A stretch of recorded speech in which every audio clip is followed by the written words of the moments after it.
One final national anthem complete on the last day of the Cal Ripken regular season. A doubleheader awaits on day number 36 of the season. Jish, Sokolsky, Jack Feldman on the call as always. This doubleheader between the Southern Maryland Senators and your Cropdusters. The Cropdusters are already in the Cal Ripken postseason after a DC Grays loss last night.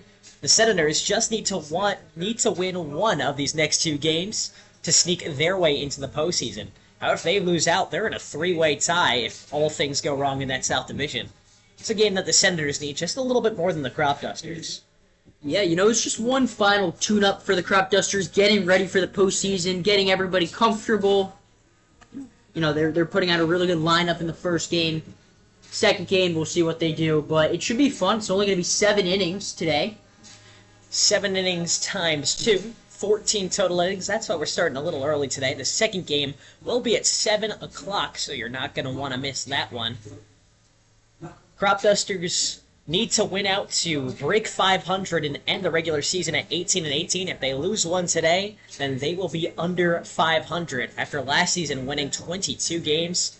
The most they can win now is 18.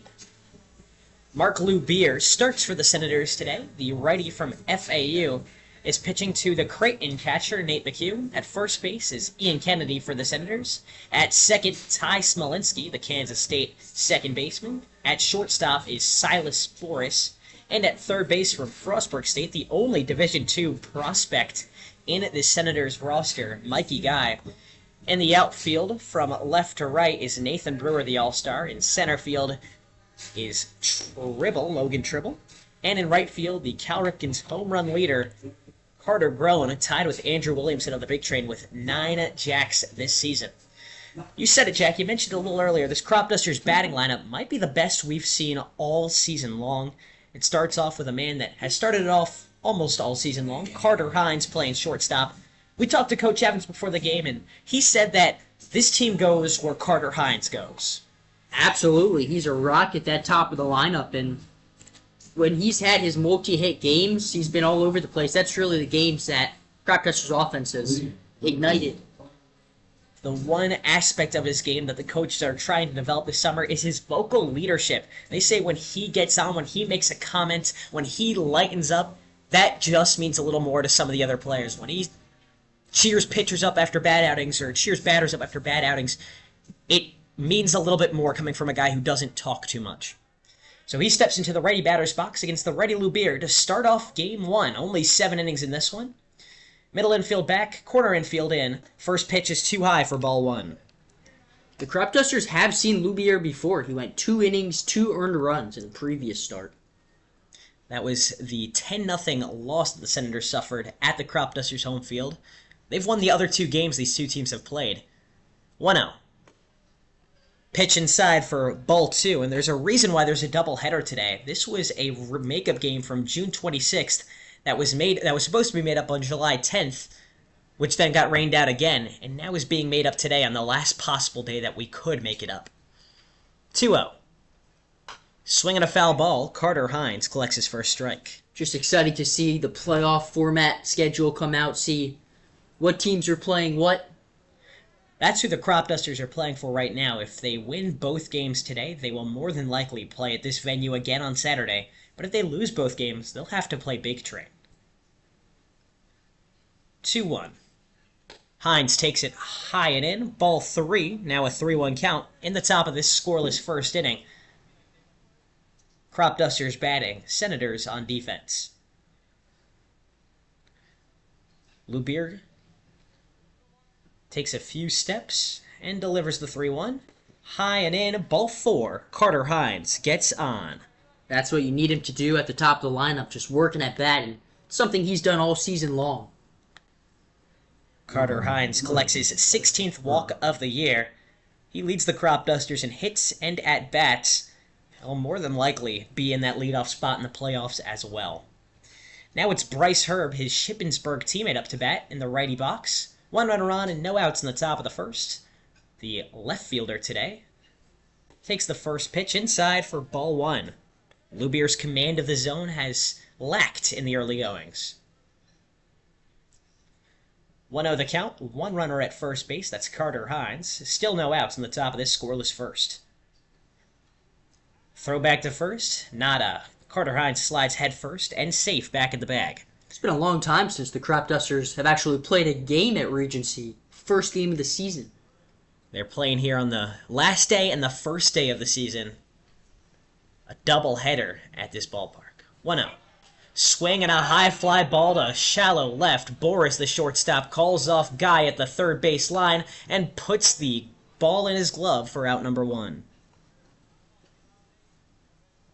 Carter Hines tried to steal on the swing, but it was hit just too high and right into Boris's glove. That's out number 1 in the top of this first. Still scoreless with a runner at first. And Jimmy Kirk, the all-star, up to bat. In last night's shortened game to the big trade, he went 3 for 3. Part of a dominant late-season resurgence for the big fella. 1 out now in the top of the first. 1 runner on, Carter Hines. First pitch, high and in for ball 1. Kirk is now hitting .377 on the year. 29 hits, 4 doubles on the year, 3 homers, but none in over 5 weeks. His last 2 came on the same day on June 5th in a win over the Braves. 1-0. High and in again, ball 2. That's where Loubier's been missing with his fastball. There's been a conversation maybe a couple weeks ago that we were having, Jish, about a little Cropdusters batting race where it was Bryce Herb, Jimmy Kirk, Carter Hines, all kind of neck and neck. And what Jimmy Kirk has done the past week or so, past week, 2 weeks, has really brought his average up. He was around 330, 340, and now he's all the way up to 377, as you mentioned. And he's a guy that if you can have him stay hot heading into the playoffs, he could carry that offense. Kirk's on a 5-game hitting streak if you count the All-Star game. And in 4 of those 5 games, he has multiple hits. In 3 of his last 4, 3-hit games. Swings and powers one to center field. It's Grown, the right fielder, who runs up into the gap, puts the glove above his head, and robs Kirk of a hit. That's out number 2. Still scoreless in the top of the first. Both Grown and Tribble in center field made a run for it. But it was Grown, the all-star slugger, who put a glove on it. Makes Loubier's job just a little bit easier. But not super easy. Quinn Ahern's up to bat, the catcher from UPenn. The only underclassman in the lineup today. Carter Hines, the lone runner at first base with 2 outs in the top of the first. He goes. Carter Hines slides down with the feet, and he's safe. A 2-out steal and a ball called. So 2 things just went right for the Cropdusters. That's now 14 steals for Carter Hines on the year. That leads the team by far. The second place man is Josh Reinhold with 6 of them. Or excuse me, is Ehi Okoje with 7. So he's doubled him up. 1-0, buries into the corner for strike 1. Loubier evens up with Quinn Ahern 1-1. Finally, he goes with an off-speed pitch, and the command is a little better. 1-1 the count, 2 outs, and a runner at second base, the speedy Carter Hines. Quinn Ahern at the dish, the righty settles in. Swings and misses at the 1-1, strike 2. Loubier 1 strike away from getting out of this first inning unscathed with a runner in scoring position.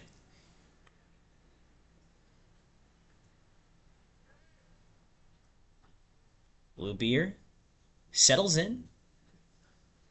A look back and the 1-2. In the dirt, ball 2.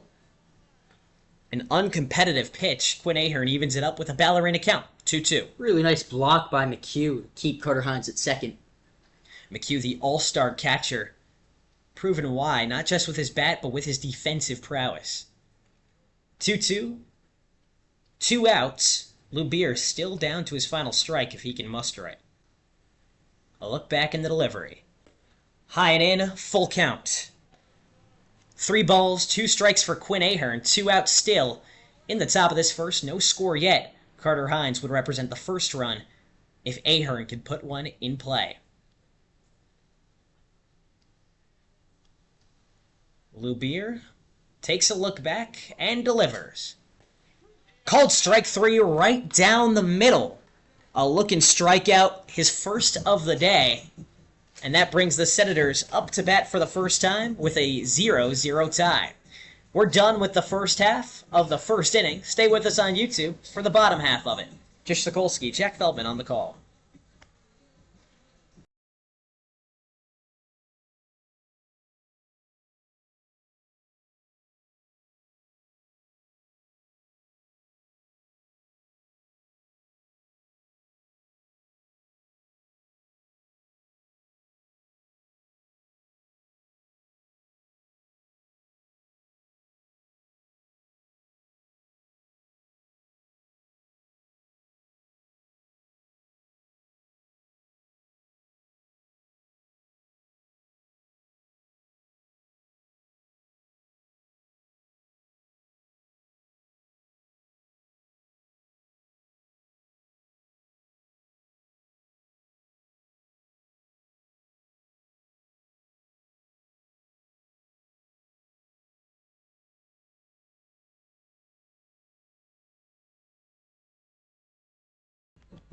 We're locked at 0 after the top half of the first. Jish Sokolsky and Jack Feldman here on the call for Game 1 of this doubleheader with the Southern Maryland Senators, the Cropdusters, on defense for the first time. Alex Kuehn is the starter for the Cropdusters today.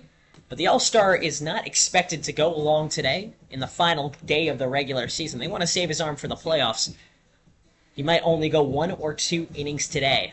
Yeah, they're not going to waste anyone on this regular season game. They want all their pitchers to be fully fresh and ready to go come postseason time.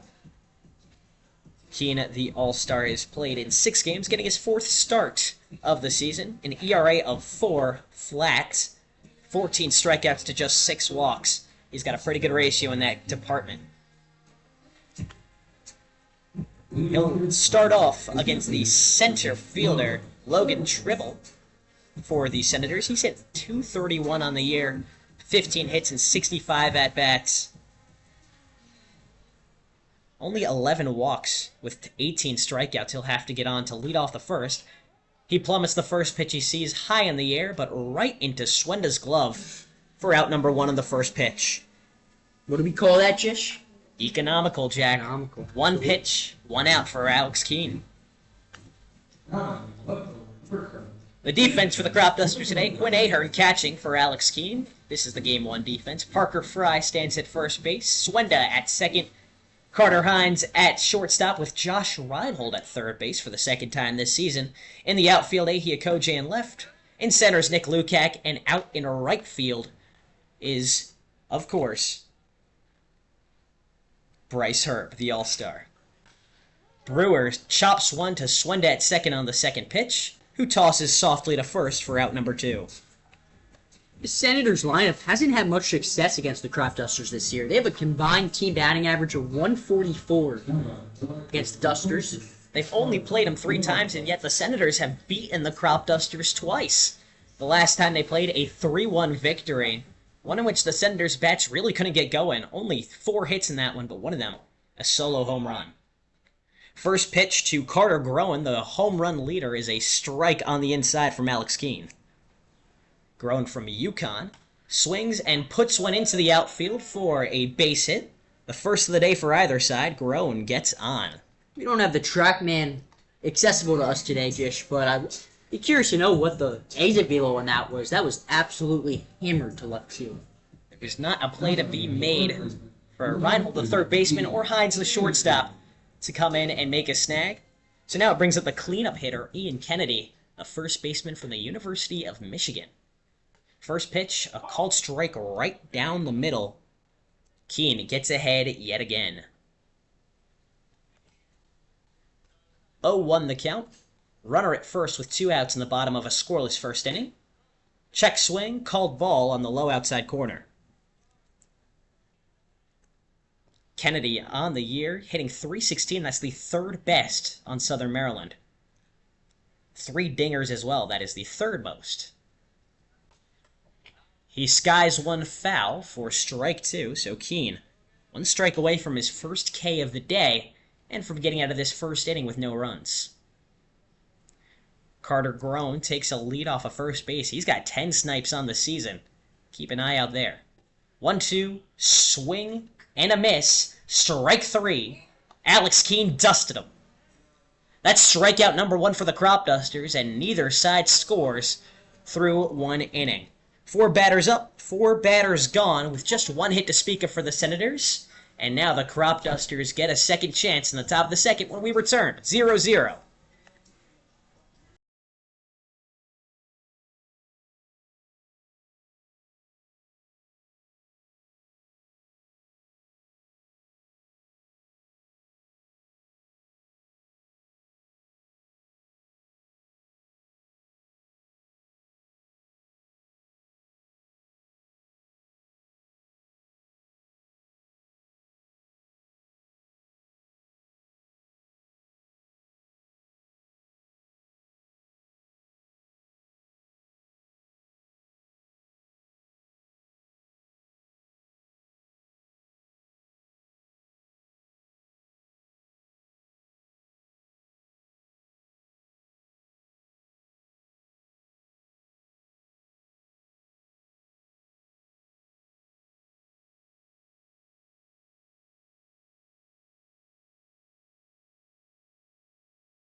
Zeros across the scoreboard after 1 inning of play between the Cropdusters and Senators. In Game 1 of this doubleheader, I'm Jish Sokolsky, joined by Jack Feldman. Jack, right now we are in an air-conditioned, what should be a suite for season ticket holders. We're in this nice air-conditioned box. Great view of the field, but you could still feel the triple-digit air It's coming very in nice, though. We got the AC. It's nice. We got the AC. Absolutely. AC on our back, hot air blowing in, a really thick air here in southern Maryland. It is. It's in the upper 90s tonight. Upper 90s with a real feel close to 110 degrees. So far, the bats for both sides haven't been hot through 1 inning. Mark Loubier did a good job getting through the first 4 batters of the Cropdusters. 1 walk, no hits, 1 strikeout. Now he's up against the righty Anthony Swenda and throws a ball high and in to start him off. Swenda playing second base tonight. It's one of the premier power threats on the Cropdusters. 3 home runs is tied for second on the team. 1-0. Swing and a foul ball, strike 2. Swenda barely got a piece of that one with a hefty swing. For his standards, he's been on a bit of a cold stretch, but his standards are quite high. As we said, second on the team in home run, over a 300 average through only 10 games played with the Crops this summer. 1-1. Inside at the waist, ball 2 on the fastball. Loubier threw more balls than strikes in the first inning. Walked the first batter, but promptly got through the next 3 with 2 flyouts and a strikeout.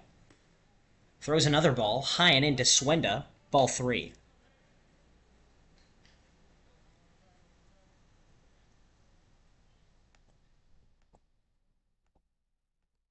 "3-1 the count.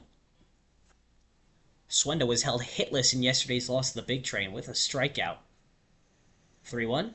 Swing and a deep fly ball to center field.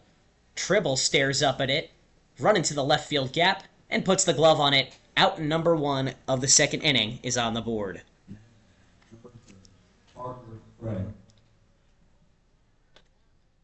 The Senators play in Regency Furniture Stadium, which is the original home of the Southern Maryland Blue Crabs, an indie ball team. So you take a look around, there are seat backs all around the stadium. There's bumper boats over the left field wall. It's a very nice stadium. A playground over the right field line. It's a very nice stadium, a lot of amenities. Parker Fry up to bat. First lefty for the Cropdusters, playing first base. Takes a strike on the low corner for strike 1. Parker Fry knocked in the first RBI of the season for the Cropdusters right here at this venue. A pulled single down the right field line. Called strike 2 on a fastball in the top corner. Loubier's finding his command now. An 0-2 count for Fry. Loubier wants strikeout number 2. We're locked at 0 in the top of the second inning. Game 1 of the doubleheader. Swing and a line drive that falls in right field for a base hit. Parker Fry stops his run at first. The first hit of the Cropdusters is a single pulled from Parker Fry. He's been barreling up everything these past couple of weeks of the season. Extra base hit machine. Settles for a single there. Parker Fry did not play in last night's loss to the Big Train, but probably could have helped spark to the offense that was held scoreless through the first 4 innings before the game was called due to rain. Ehia Koje up to bat, who's really turned on the power as of late. He takes the first pitch low and in for strike 1, planted on the corner. There's now 1 out in the top of the second, 1 runner on. Parker Fry's at first. Ehia Koje just hit his second homer of the year back on Monday in a 5-2 loss to the Aces. That was a solo shot pulled over the right field fence. He went 2 for 5 in that game. The other hit a double that was just inches away from being a homer. 1-1 the count after Loubier missed inside. See if Ehia Koje brought his punch today. Swing and a miss for strike 2. Got a little eager on a high changeup.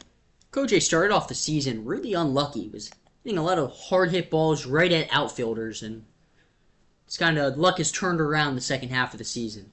1-2. Runner goes, foul ball. Fry will have to go back to first base after a Koje sliced one foul. That keeps Ehia Koje alive. He was just a little too early on the swing again. That's been his vice. He's early on these swings and is a real pull hitter to the left field side. But sometimes he's a little too eager. That results in strikeouts. 1-2. High and in. Ball 2. An even count. A Koje with a nice take on the inside. You're right about that, Jish. He likes getting the ball out in front. His power is to left field. 15 strikeouts to just 10 walks in the season for the Hartford Community College outfielder. 2-2. Bounces off his shoulder. He's in a little bit of pain. Waving the hand around as he walks to first base with a hit by pitch. I think that got him on the hand. That is painful and might dangerous. Coach Evans, the first base coach, will talk to him a little bit, but it seems that he's all right. Shaking it out. That puts 2 runners on with 1 out. In the top of the second, we're still scoreless, but Parker Fry is now at second base. Ehia Koje is at first, and Nick Lukac, the center fielder hitting in the second cleanup spot tonight, is up to bat. Lukac brought in the only run of the day last night, an RBI single. He went 1 for 3 in that one. He stays in the lineup today for his excellent defense. Still scoreless, top of the second, first pitch from Loubier, swinging a foul ball, strike 1 to Lukac. Double play is on the table if Loubier can force a ground ball, but he hasn't so far today. All of his outs have come from strikeouts or fly balls. 0-1 the count, 1 out, 2 on in the top of the second, 0-0. Too high, ball 1. Lukac gets even. Lukac on the year is hitting .260. He has some well-timed swings as well. His 3 doubles have brought in 6 RBIs.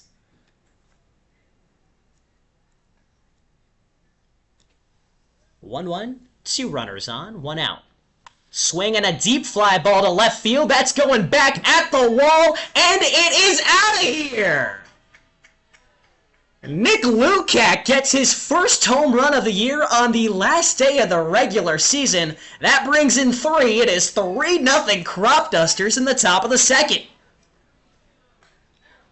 Just there's a, I guess you would describe it as a pavilion, some sort of building in left field, a good 20, 30 feet past the wall, and Nick Lukac hit it off the building. We've seen Nick Lukac come so close to hitting home runs this year. A lot of bombed doubles. This one, no doubt about it. Not even a run back to the wall from Nathan Brewer. Off that pavilion, as he said, looks like across the street from the stadium. Still just 1 out. The Cropdusters lead now 3-0 in the top of the second. Josh Reinhold at the bottom of the order takes the first strike high and in. Now with bases empty, After Nick Lukac hit his first bomb, Josh Reinhold has 1 homer on the year, but that came over a month ago. 0-1, swing and a foul ball, rolled backwards for strike 2. Reinhold's a guy that, as the season has progressed, has given the Cropdusters less hits, but even more walks. He leads the team with 25 of them on the season. Still hitting .241, not bad for a 9-hole hitter.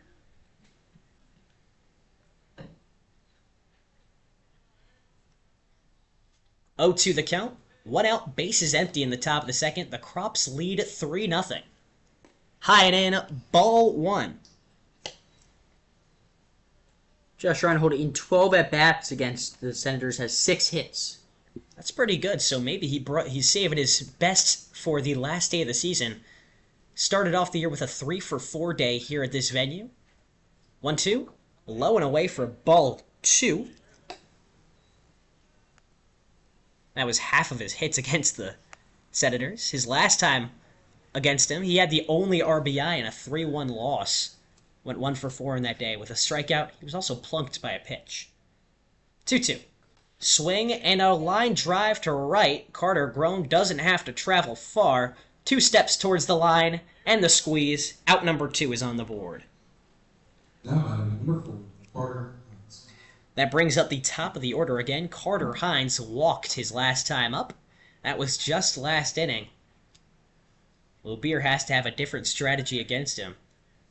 Still yet to allow a ground ball today. All of his pitches have been turned into the air.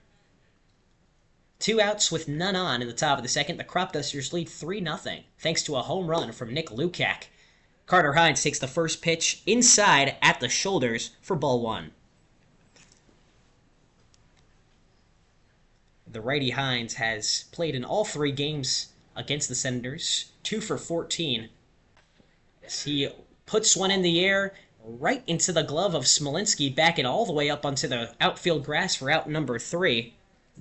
A fly out to the second baseman ends the second inning, but the Cropdusters drew the first 3 runs thanks to an absolute tape measure bomb from Nick Lukac. 3-0 Cropdusters on top of the Senators. To the bottom of the second we go. We'll see you there. Stay with us on YouTube.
Alex Kuehn back out there for his second inning, now with a 3-run advantage to stand on. Cropdusters on top of the Senators in the bottom of the second. Jish Sokolsky, Jack Feldman on the call. Kuehn got through with the first 4 batters with relative ease, only allowed 1 hit with a strikeout. Now he's up against Nate McHugh, the all-star catcher. First pitch a slider low for ball 1. McHugh's been one of the better hitters on the Senators all season long. Second pitch, same spot, ball 2. He's hitting .311 on the year with 9 doubles. That pitch roped into right field, but Bryce Herb doesn't have to go far. Maybe 2 steps to his right, and he makes the squeeze for out number 1.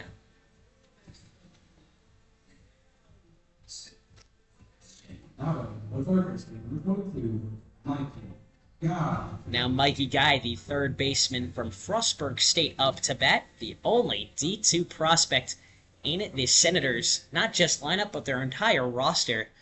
He steps into that righty batter's box, and he's been one of their best power hitters, too. He homered on the first day of the season. That, of course, was against the Cropdusters. First pitch, a called strike on the low corner. Kuehn, the Millersville product, against his D2 counterpart, draws strike 2 with a swing and miss. Now 0-2 the count. Kuehn working quickly. He wants out number 2 with one more pitch. From the windup, he deals. Too high, ball 1. Don't expect Kuehn to stay out there too long, not just because it's super hot, but Coach Evans, Coach Leader told us before the game, they want to get as many guys as they can in this doubleheader. That's hit on a line up the middle. Swenda knocks it down at the edge of the dirt, makes the throw back to first, but it's too high. An error puts Mikey Guy on first base, but there's an argument that could be scored as a hit. It would have been a tough play for Swenda to make, even if he fielded it cleanly. We'll see how they score it. And that's a really nice play by Parker Fry, just to knock that throw down. Keep Mikey Guy first. They're going to score it as a single. I would too. A nice hit ball from Guy right up the middle. Swenda made a play on it, but just couldn't keep it in his glove, and then even if he did, throw was high. Owen DeShazo, the designated hitter, up to bat now, fouls off the first pitch for strike 1. DeShazo's not having a season to remember. The designated hitter tonight from Boston College has 38 strikeouts. That leads the Cal Ripken League. Second pitch, called strike low. So now he's down 0-2. By the end of the day, he could reach 40 strikeouts if he isn't careful. 0-2. Swing and a deep fly ball to right field that Bryce Herb doesn't have to do much to collect. Jogs to the line, makes the squeeze. Out number 2 goes into the right fielder's glove again. It's interesting. DeShazo, league-leading 39 strikeouts, or 38 strikeouts. 38 strikeouts. He's still hitting 280 on the season. 89 at-bats, 25 hits, so it's either hit or a strikeout with this guy. Or a flyout, as we just saw. Now 2 outs in the bottom of the second. First pitch to Ty Smolinski, the second baseman, is well outside for ball 1. There's now 2 outs and a runner at first. Cropdusters lead the Senators 3-0 in the bottom of the second. Hit on the ground, just barely sent foul, so Fry can't make the play. That would have ended the inning. Instead, it's just strike 1. Fry snatched that one off the hop, just barely right of the right field line. So a called foul ball, and a 1-1 count. 2 outs, runner stays at first base. Mikey Guy takes his lead. Kuehn from the stretch. Swinging another foul ball, that is strike 2 to Ty Smolinski. Smolinski, the lefty, looking not to go down on strikes to end the inning. 14 Ks on the year. As a team, the Senators have struck out 322 times. Everybody in their lineup, up and down, has 11 or more strikeouts. And the guy with 11 has the fewest at-bats on the team as well. It's a big number. Last year, they led the league in strikeouts. 1-2. Swinging another foul ball, Smolinski stays alive with the 1-2 count. And it's a recipe for disaster against a Cropdusters pitching staff that has the lowest ERA in the league. 1-2 the count. Kuehn wants strikeout number 2 to end the inning. And he got it!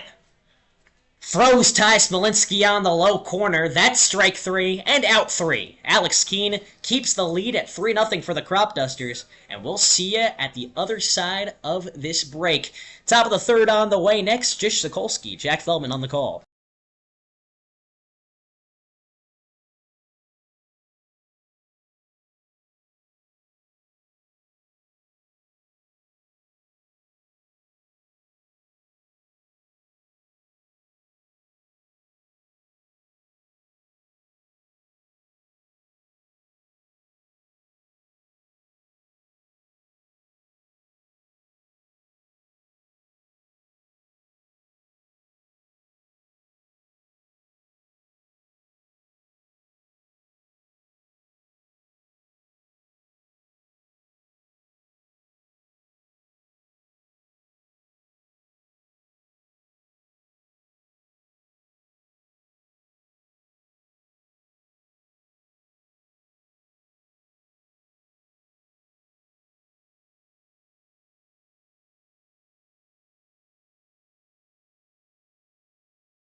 Jish, Sokolsky, Jack Feldman on the call for this 3-0 ball game. The Cropdusters lead the Senators in Game 1 of this doubleheader after 2 innings of play.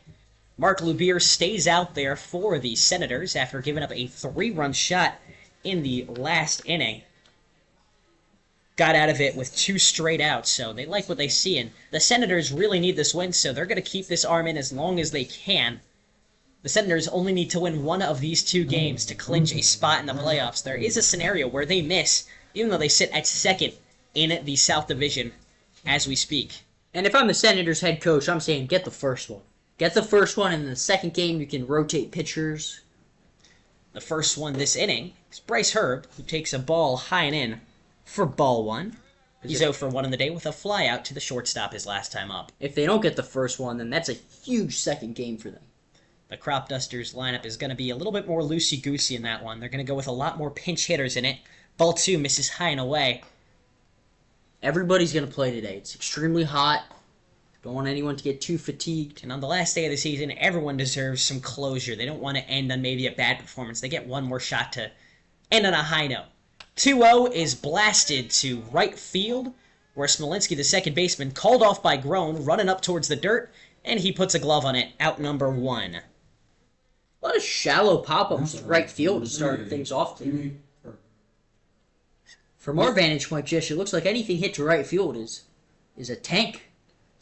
But usually, you're right, Jack, it just kind of dies early. It doesn't go far beyond the infield.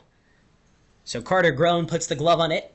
That's out number 1. Now Jimmy Kirk up to bat. Also flew out to right field his last time up. With 1 out and none on and a 3-0 lead, he swings through the first pitch for strike 1. Kirk well out in front of the off-speed pitch from Loubier. Kirk would love to add another home run to his resume before the season concludes. He had 5 in the last 2 seasons with the Crops. Only 3 this season. 0-1 skips off the dirt for ball 1. Kirk gets even.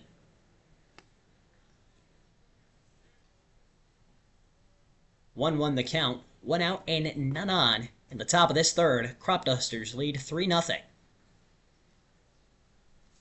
1-1. Called ball too high out of Loubier's hands. So the Cropduster DH gets ahead 2-1 against still the Senators' starting pitcher. 2-1 the count.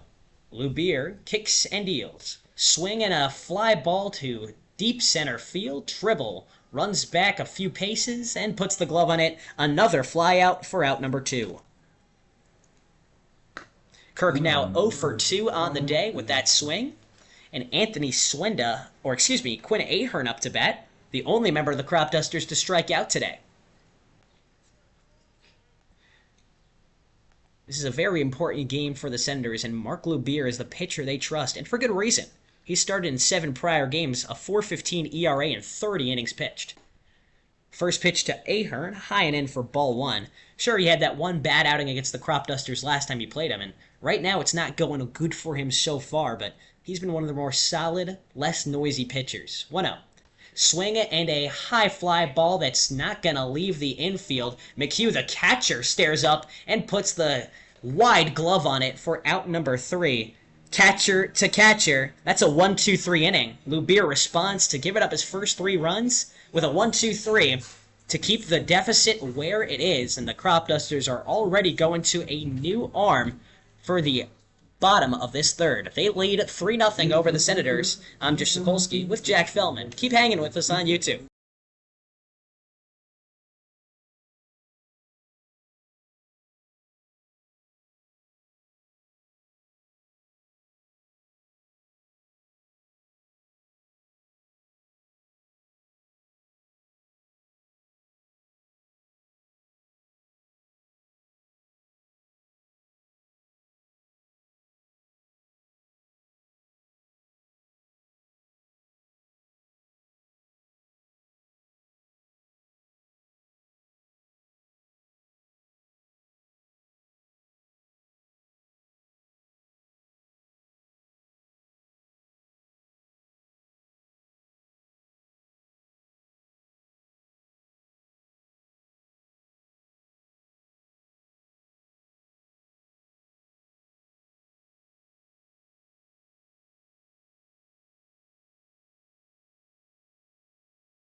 New pitcher for the Cropdusters. It's Ben Christine, the rising freshman, going to East Tennessee State in just about a month.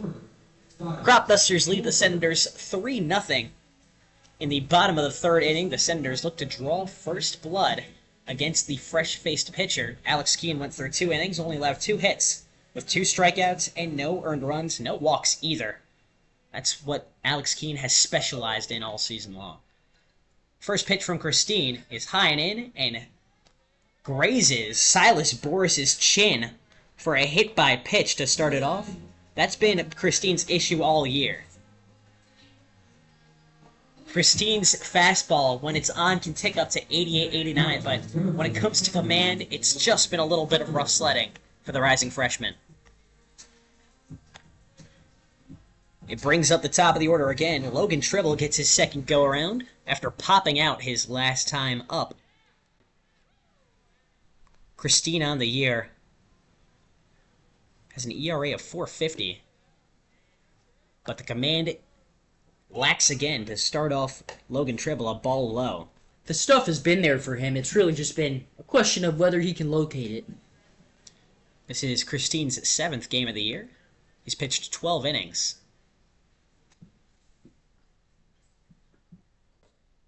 0-1, or 1-0 swung through for strike 1. Logan Tribble thought he could drive one. Instead, evens it up. There's 1 runner on. Via a hit-by-pitch in the bottom of this third, the Cropdusters lead 3-0. Christine nods and delivers. Hit on a line deep into left field. But it's Lukac, the center fielder, tiptoeing to his right, making the squeeze and putting him away for out number 1. Ball's hit hard, just right at Lukac. Sauntered over to make the catch instead. Only a couple steps to the left. It looked like a lot more of a powerful swing. And seeing the outfielders walk, you think that's out of here, but turns out Nick Lukac just had a good read on it. Well, here at Regency, very short left field, but center field and right field, very deep. You're right about that. 1 out now as Brewer levels one to left field. Okoje running back at the wall, and it's off the top of the wall for extra bases. Okoje picks it up off the dirt, but running home from first is Boris, and he's there standing up. An RBI double for the All-Star Nathan Brewer off the top of the left field wall makes it 3-1. Cropdusters still lead by 2, but now the tying run comes up to bat. That's Carter Grown, who's hit more home runs than anyone this season. Saw Coy Swanson, first game of the season, hit an absolute bomb to center that was off the wall for a double. Pretty much any other ballpark in the Ripken League, probably out of here. So now with 1 out and Nathan Brewer at second base, Carter Grown swings at the first pitch he sees and keeps it fair down the left field line. That's off the wall for more. Brewer jogs home from second, throw back to the infield, not on time. 2 straight doubles for the Senators to make it 3-2. The Cropdusters lead is dwindling in the blink of an eye. Both those balls were just absolutely blistered, Jish. Ben Christine just gave up 2 straight hard-hit balls, and now Ian Kennedy, another hard hitter, steps up to bat. He struck out his last time up to Alex Kuehn. Now in a 3-2 game, the tying run is at second. Kennedy can bop one out of here. Runner goes. Christine steps off, but can't make a throw. So a successful steal to third puts Grown now 90 feet away from tying the game with the sac fly on the table. What a jump by Grown. First pitch to Kennedy. Fastball too low, ball 1. He had that base stolen all the way. You're seeing a little youth from Ben Christine this inning. It's one way to put it. 1-0 the count. Christine from the stretch. Ball outside. Fastball just misses, and now the Senators' dugout is well into it. They were on their feet watching Grown steal third. 2-0. Outside, ball 3. Christine 1 ball away from his first walk. Ian Kennedy hit a foul ball at Servpro this year that was 107 off the bat. Stuck out to me. He torched that one. 3-0. Called ball too low, a 4-pitch walk after 2 doubles. Bad has turned to worst for Ben Christine. Now he desperately needs a grounder to keep this game in the Cropdusters' favor. It is 3-2 in favor of the visitors, with runners in the corners and just 1 out. And the all-star catcher Nate McHugh up to bat. Before Christine gets going with this batter, Mike Evans is going to have a chat with him on the mound. Even the out was a line drive to Nick Lukac that was smoked. There's a lot of hard hit balls for the Senators this inning. You're right, Jack. And the last time McHugh was up to bat, a fly out to right field, another one of those would tie the game. Sac fly still on the table with 1 out. Evans just making sure that Christine is okay to keep going with this. Make sure his confidence isn't too frazzled.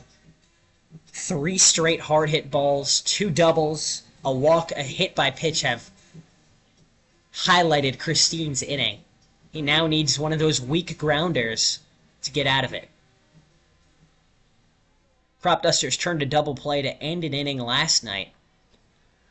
They're one of the best defensive teams in the Cal Ripken League. McHugh takes the first pitch low for ball 1. Christine's heater hasn't quite found the zone, but when it has, it's been demolished. McHugh popped up to right field in his first at-bat tonight. 1-0. Outside, ball 2. The Cropdusters hold on to a fragile 1-run lead in the bottom of this third. It's 3-2 with runners in the corners and just 1 out. Christina look back at first. Throw back. Not on time. Jish, I guess I shouldn't say tonight. It's a rare day game for the Cropdusters. Only 4:45 right now. It's a weird time. I don't know if I should be having dinner or what are we doing? I'm winter action? Maybe. 2-0. Hit on the ground to third. Reinhold throws to 2 for 1. Back to first. Double play. Cropdusters just barely hold on to their 1-run lead with a runner at third base. Reinhold at third initiated the double play to end the frame. Ben Christine gets out of it by the skin of his teeth. 3-2, the Cropdusters lead is now only 1 after coming in, leading by 3. The bats will have to expand even more when we return. Top of the 4th on the way next. Jish Sokolsky, Jack Feldman on YouTube.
Three to 2, the Cropdusters faced a scare in their last inning, but hold on to the lead over the Senators in Game 1 of this doubleheader. Jish Sokolsky, Jack Feldman on the call, and Mark Loubier stays out there for the home side Senators for his 4th inning of work.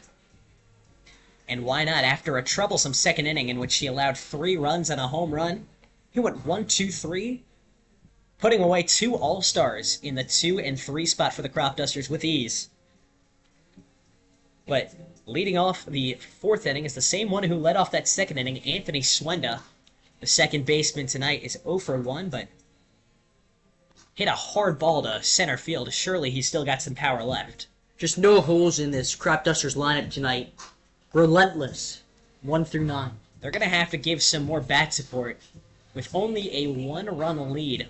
You saw how fragile that lead could be. Ben Christine, the pitcher for the Cropdusters, almost gave it all away, fortunately helped out by a monumental double play from his infield. That's the thing, when you use a lot of different pitchers, high percentage chance that one of those pitchers just isn't going to have their best stuff that day. So Loubier looked originally like he didn't have his best up, but has tightened up as of late.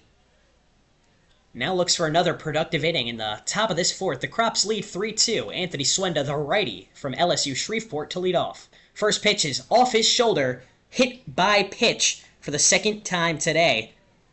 Mark Loubier has pinned a righty. Swenda taking it like a champ, though, jogging to first base with no visible signs of pain, and that brings up the lefty Parker Fry, who knocked the first hit across in his last at-bat.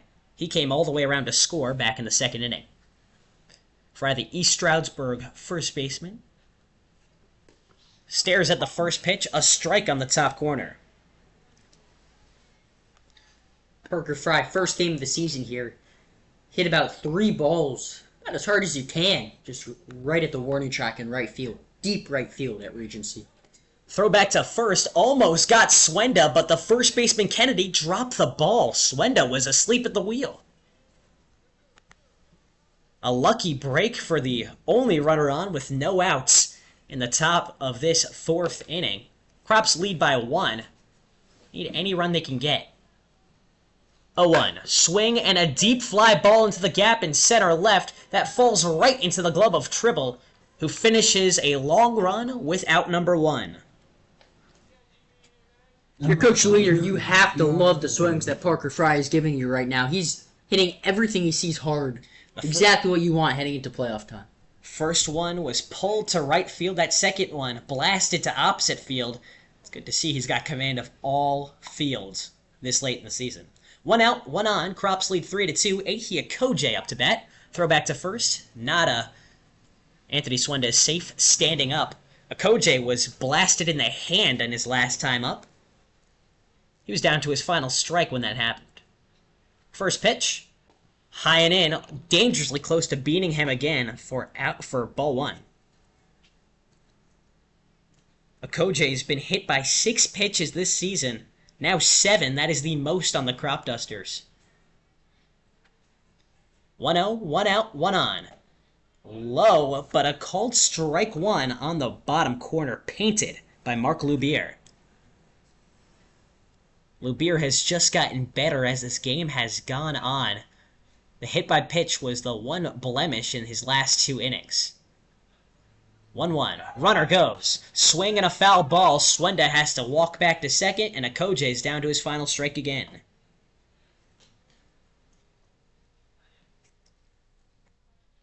Kojay was on a 2-2 count when he was hit by a pitch his last time up. Fouled off a few pitches before actually getting hit. 1-2, 1 out, 3-2 the Crops lead. Throw back to first, Swenda safe. Loubier buying time before potentially throwing his second K of the day. 1-2. High and in. Ball 2. Kojay evens it up with a ballerina count. 2-2. Loubier has been a solid pitcher for the Senators this season. 30 innings, 4.15 ERA. He's eaten some innings for them.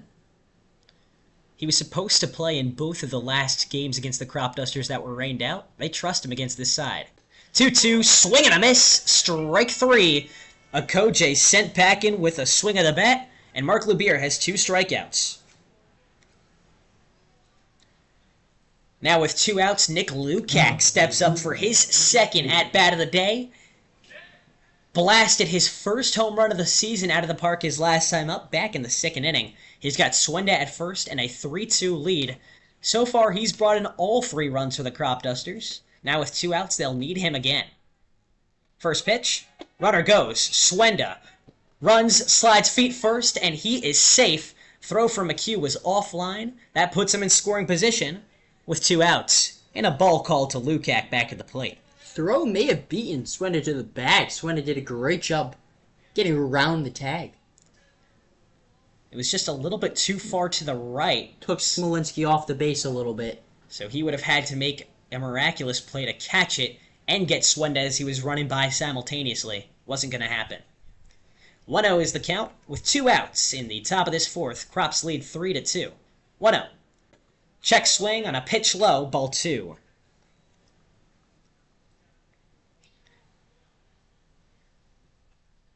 Two of the count. Lukac hit a 3-run shot his last time up. Now staying patient. 2 balls, no strikes, 2 outs. A look back and the delivery. Too high, ball 3.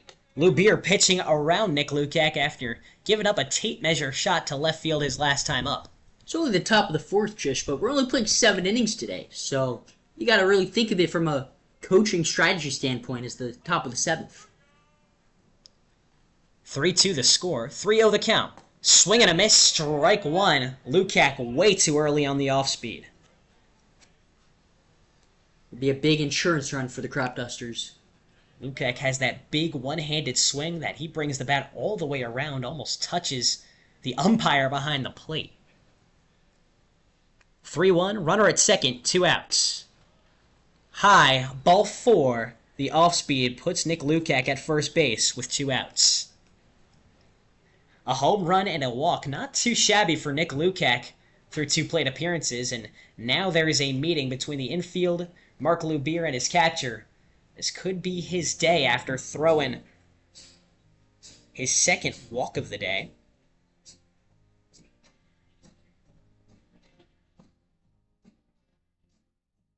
Stay tuned on that. There's 2 runners on now with the bottom of the order. Josh Reinhold up. A 1-run lead for the Cropdusters with 2 outs. There's some movement in the quote-unquote bullpen for the Senators. Although it's not really a bullpen, it's just an open area in the foul area. It looks like Loubier's going to stay in. It's really grandiose stadium. Yeah. You'd think they'd have some bullpens out here. It's like Tropicana Field for the Rays. Maybe it's like the Oakland A's stadium. Which, don't get me started about Oakland Coliseum. Not necessarily the best place to play baseball. 2 outs, 2 runners on. I don't know how much longer they're going to be playing baseball there. Yeah, I know it's not going to be for very long. Reinhold grounds one through on the left field line to the outfield for extra bases. That bounces all the way off the wall. Swenda scores from second. Lukac running home from first. Play at the plate. Gets out of McHugh's glove. Lukac is safe at home, sliding. It's 5-2 Cropdusters with a 2-run double from Josh Reinhold. Just like that, it's 5-2. The Cropdusters lead by 3 again. A clutch piece of hitting from the bottom of the order. And now that is Mark Loubier's day. It was a big pressure situation for him. He insisted that he could get through it, but alas, he couldn't. A well-hit ball from Reinhold that just hugged that line all the way down. Now he stands at second base with 2 outs. Crops lead 5-2 in the top of the fourth. Big insurance 2-run double by Reinhold. Seeing Reinhold in the 9-hole just gives such depth to this lineup, no? It does. Reinhold typically hitting at the one spot. We've seen him experimented in cleanup as well. But knowing that you can play him in other places opens up this team so much more. He's playing at third base tonight, too. Despite playing shortstop exclusively in college, he's a chess piece for this team that gets on base with hits and walks. He's going to be a big part of this playoff rotation. Speaking of chess, you're a big chess guy, no? I'm a big chess guy. I heard Ben Berger, also a big chess guy. Yes, me and Ben Berger played chess on the bus, and let's just say he kicked my butt. He kicked my butt every time we played. He's a lot better than I am. And speaking of Ben Berger, happy birthday, Ben Berger.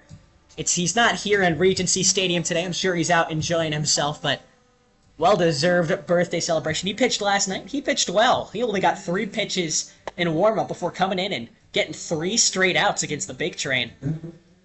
Have a day, Ben Berger.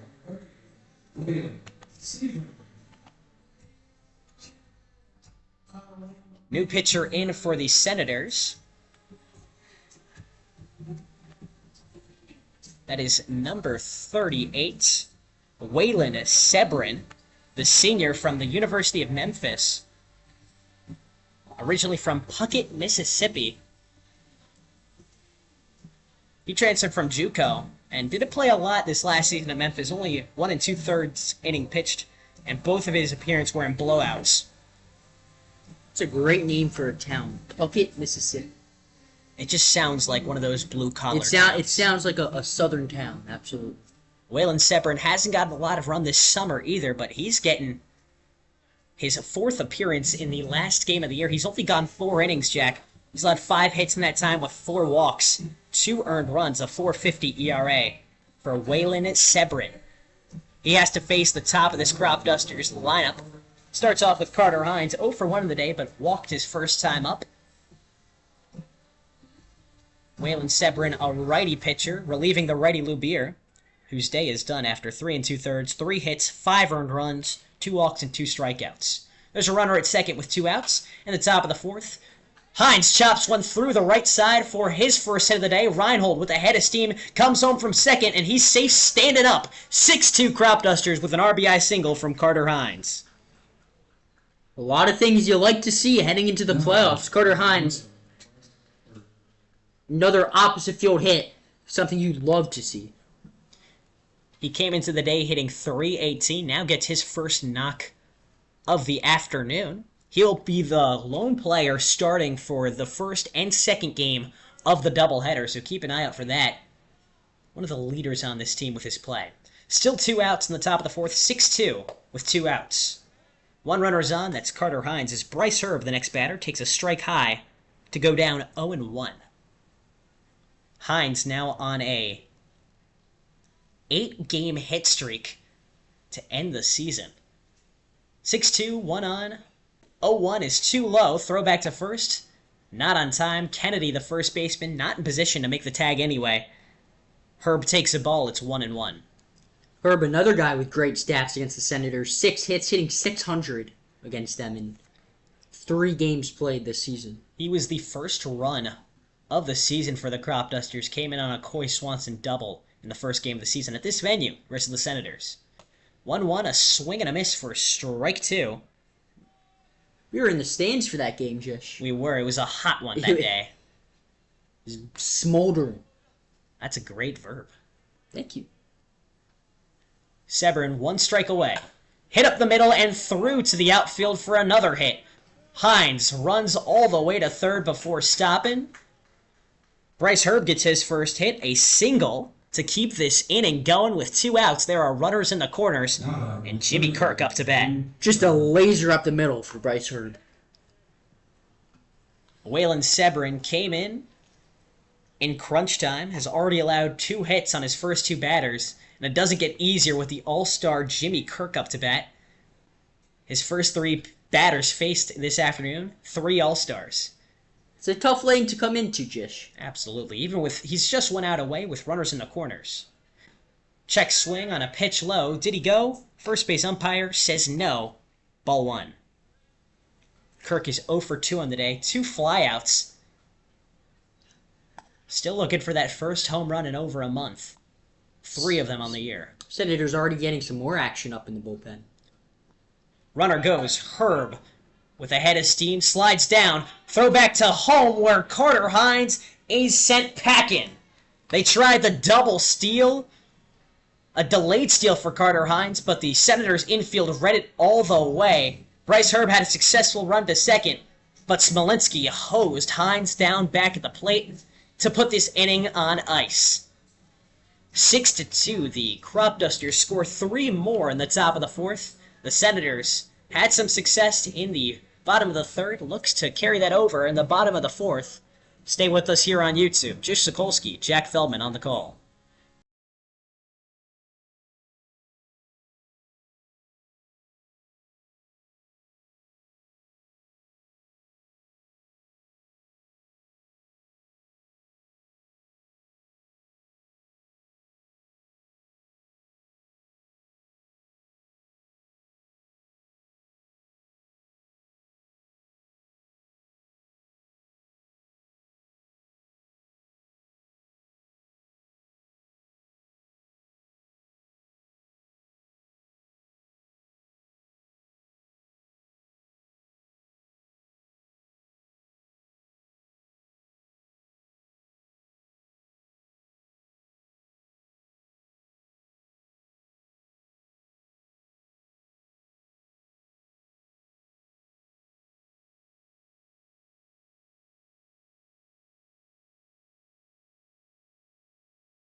Ben Christine out for his second inning of work. The Cropdusters just gave him some help with 3 more runs in the top of the 4th. Now in the bottom of the 4th, Ben Christine hopes to hold on to a 6-2 lead in favor of the Cropdusters. Jish, Sokolsky, Jack Feldman on the call. That last inning ended on a caught stealing, but the Cropdusters, all in all, scored 3 runs off of 3 hits, a hit by pitch, and a walk. Some clutch hitting from Josh Reinhold, from Carter Hines, and from Bryce Herb to bring in some runs. Now the Senators have a chance to claw back even more. Mikey Guy leads off the bottom of the 4th against Ben Christine, righty versus righty. First pitch from Christine, a called strike high for strike 1 to open it up. That's a welcome sign from Christine, who threw a hit by pitch and 2 doubles with a walk his last inning. 0-1. Low and in, ball 1. Mikey Guy in the first game of the season versus the Cropdusters leveled one out of the left field fence, a 3-run shot, the first homer of the Cal Ripken season. 1-1. Too low, ball 2. Guy steps ahead. It's already 1 for 1 in the day with an infield single his last time up. A hard hit ball up the middle. 2-1. Outside, ball 3. Christine in danger of walking his second batter. Crops lead by 4 with empty bases in the bottom of this 4th. 3-1 the count. Swing and a well-hit ball to left that plops in for another hit. Mikey Guy is 2 for 2. Okoje fields it off the hop to keep his run at 1 base. Mikey Guy as consistent as they come.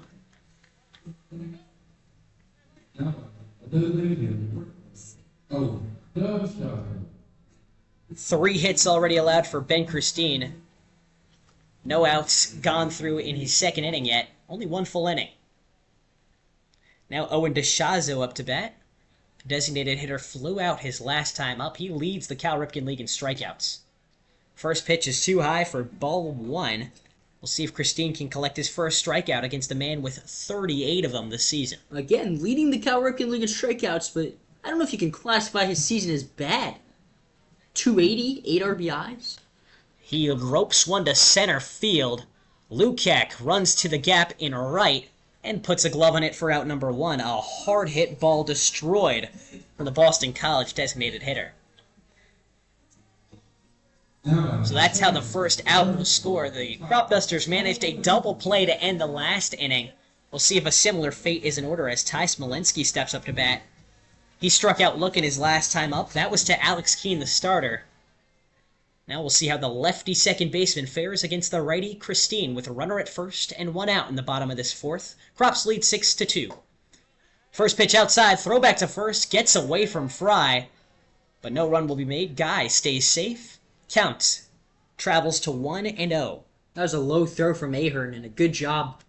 Parker Fry just picking it, blocking it up, keeping it in the infield. Mikey Guy slid head first back to first. It would be hard for him to get up and run to second regardless, though. 1-0, 1 out.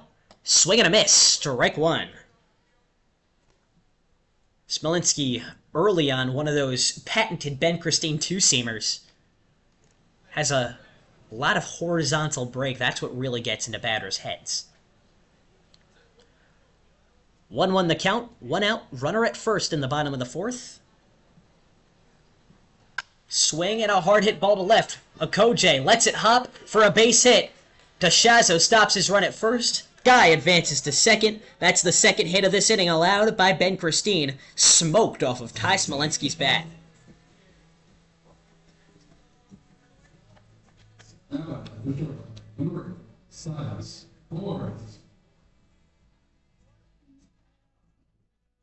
Christine has given up 4 hits already through 1 1/3 innings pitched. 2 earned runs.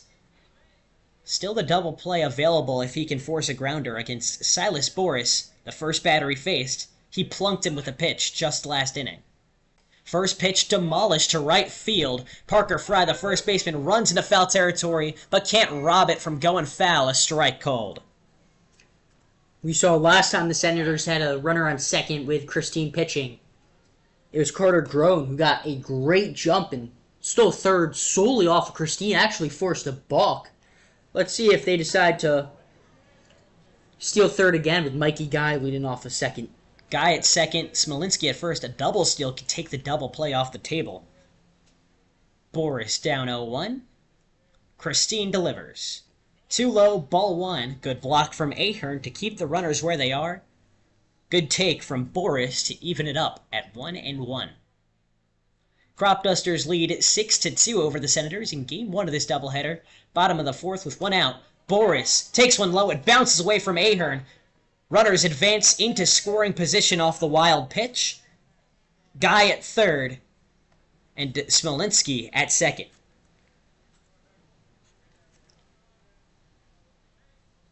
Two-1 the count advances in favor of the batter. Boris doesn't have to do much besides spit on the ball. Christine kind of yanking that fastball down and away. 2-1. Good take from Boris. Ball 3 on a fastball low and away.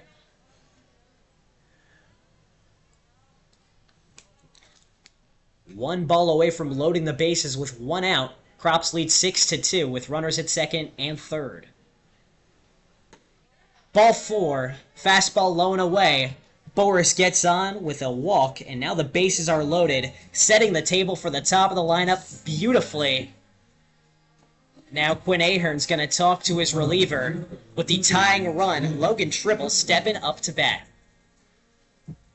Only one out, too, so the Cropdusters could do what they did last time when it got this scary and force a ground or get a double play, but you don't want to count on that to end every inning. No, definitely not. Christine, 9 balls to 6 strikes so far.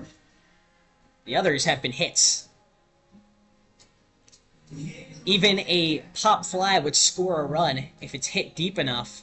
With one out and bases loaded, the sacrifice fly could bring in the Senators' 4th run. But Logan Tribble wants a little more than that. They're down 4 with bases loaded. Parker Fry, the first baseman, plays close to the grass. Josh Reinhold, even with that third base bag.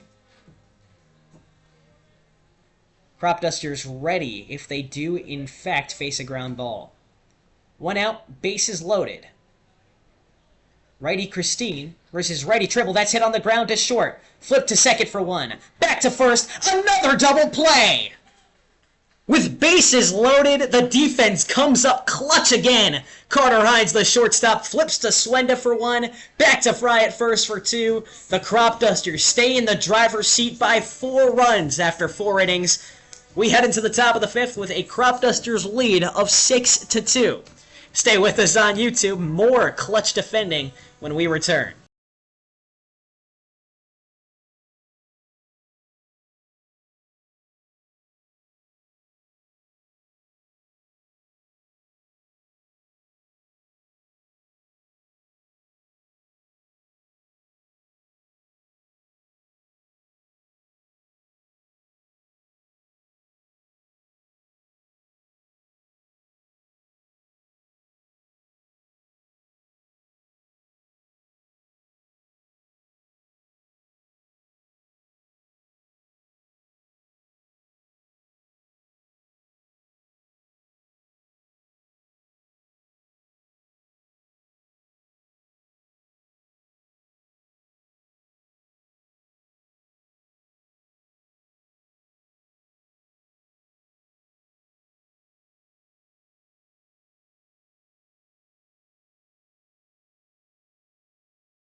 Jish, Sokolsky, Jack Feldman on the call here on YouTube for the top of the 5th inning. The Cropdusters lead the Senators 6-2.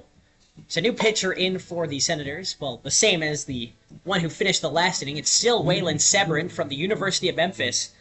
Doesn't have the most impressive resume, though. allowed 2 hits and 2 batters faced, only got out of it with a caught stealing at home.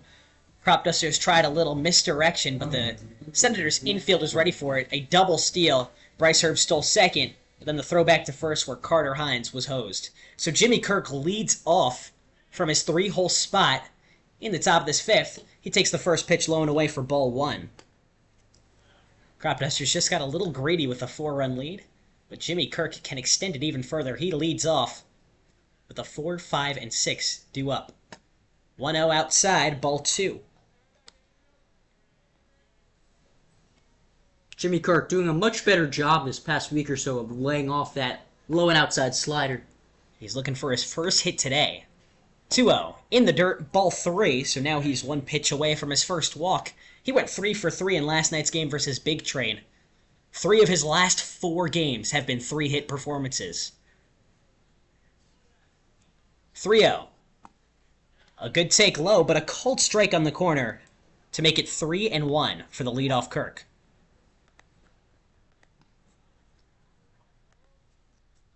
3-1, 6-2, the Crops lead. Take in the middle of the zone. Now a full count. Severin works all the way back with 2 straight strikes. If Kirk had enough at-bats, his .377 average would put him at 3rd in the league. 3-2, clocked into the gap in right center, and it falls down for a single. No, he's turning 2. Sliding down at the second base bag, he's safe. That ball bounced straight up in the air after bouncing off the outfield grass instead of back towards the wall. Tribble fielded it off of 1 hop. You thought that would have robbed Kirk of the base of the double, but instead he tried it anyway. To success. First hit of the game is a double for Jimmy Kirk to put a runner in scoring position. Now 3 batters faced for Waylon Severin and 3 hits. Jimmy Kirk, some sneaky wheels, Jish. He's been turning it on as of late. He came into the season with a faulty hamstring. It seems that it's not an issue for him anymore. First pitch to Quinn Ahern, foul back for strike 1. Ahern looking for his first hit of the day. He struck out his first at bat and popped out to the catcher a second time. 0-1 the count with a runner at second. Jimmy Kirk.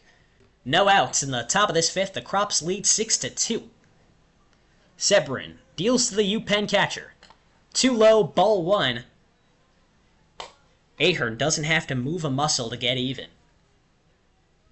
Ahern, the one underclassman in the lineup for the first game of this doubleheader. Everyone else either a rising junior, senior, or graduate student. 1-1. Swing and a foul ball hit to his right for strike 2. So Ahern now 1 miss away from his second K of the day. Severin 1 strike away from his first out recorded of the day. He came in and a caught stealing ended the 4th. A look back at second and the 1-2. Outside, ball 2. Well outside of the glove of McHugh. A wild pitch brings Kirk walking to 3rd.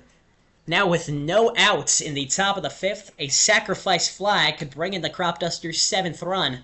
They already lead by 4. Cropdusters offense putting a lot of pressure on the Senators. Senators have crumbled up until this point. A big chance for a big punch-out here if Severin can get Ahern swinging. 2-2 is the count, no outs. Outside, great snag from McHugh to leave it at a ball and nothing more. But a full count on the way for Ahern.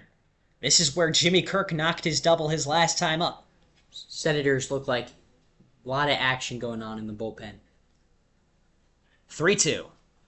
High and in, ball 4. Ahern gets on for the first time today with a walk. You're right, Jack. They just brought in Severin, but they're already having a meeting at the mound. That could do it. I think that might. It's not recorded an out. He's gone through 4 batters, 3 hits and 1 walk. The only out that came across was thanks to his infield recognizing a double steal. And with the season in the balance for the Senators, they need to win at least 1 to clinch a playoff spot. They don't want to take any chances. Waylon Severin's day is done through just a third of an inning pitched.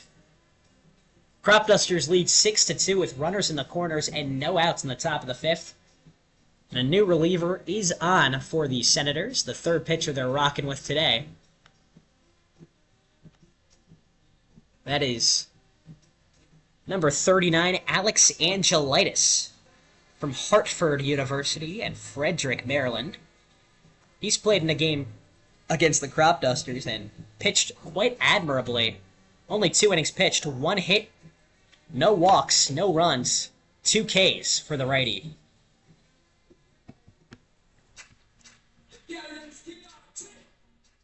He doesn't inherit the best situation. He'll have to record all 3 outs this inning to get through it. We saw a similar situation in last night's game for the Cropdusters. Matt Shimani came in the top of the 5th inning, but he loaded the bases before recording an out twice. Ben Berger had to come in with no outs and bases loaded, and he got through it. Recorded all 3 outs with flyouts. Just we're in the suite today. The AC pumping. Window is open. It's all toasty in here. Suite's kind of a double entendre, though, because I'd much rather be up in here where the AC feels oh so sweet, rather than on the field right now. Oh, yeah. With the humidity, the real feel up in the triple digits. Let's check the weather app here. I wouldn't want to be playing baseball today, I'll tell you that, especially a doubleheader. Runners in the corners, 2 outs, Anthony Swenda up, no outs, he grounds to the middle infield, throw to second for 1, back to first, off the base, a throwing error robs them of a double play, but a fielder's choice puts the first out on the board and scores Jimmy Kirk from third. It's now 7-2, Cropdusters in the top of the 5th. 93 degrees right now in Waldorf, Maryland. I'd love to see the real feel on that, though. It says 92. Interesting. I Feels doubt like- that's. I feels don't like think that's 92. accurate. I'm gonna check AccuWeather. It's the generic weather app. It's not known for being the most accurate. Well, Parker Fry's known for being pretty accurate. He's hit to left and to right today. 1 for 2 on the day. 7-2 the Crops lead. He chops one to the first baseman. Kennedy tags up and throws to second. That's a double play to end the inning. Alex Angelitis, the Senators reliever, comes in, forces 2 ground balls and a double play to keep the lead for the Cropdusters at only 5.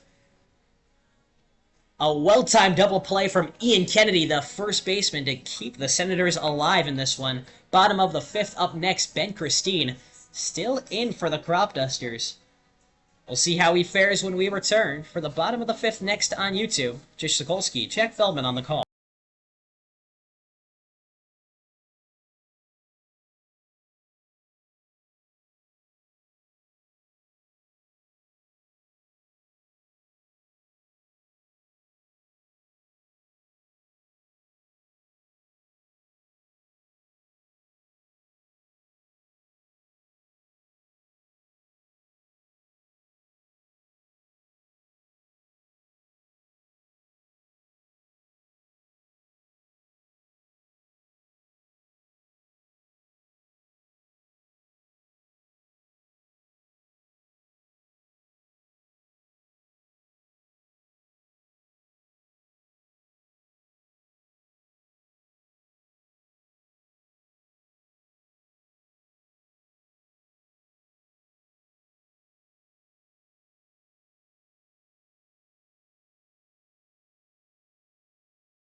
Seven to 2, the Cropdusters expanded their lead by 1 in the top of the 5th.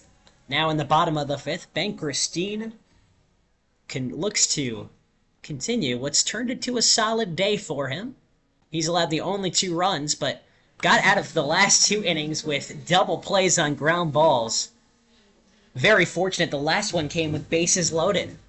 Just a couple of interesting storylines around the Ripken League today. Andrew Williamson of the Big Trade, he has a shot at the Triple Crown, which has never been done in the Ripken League's history.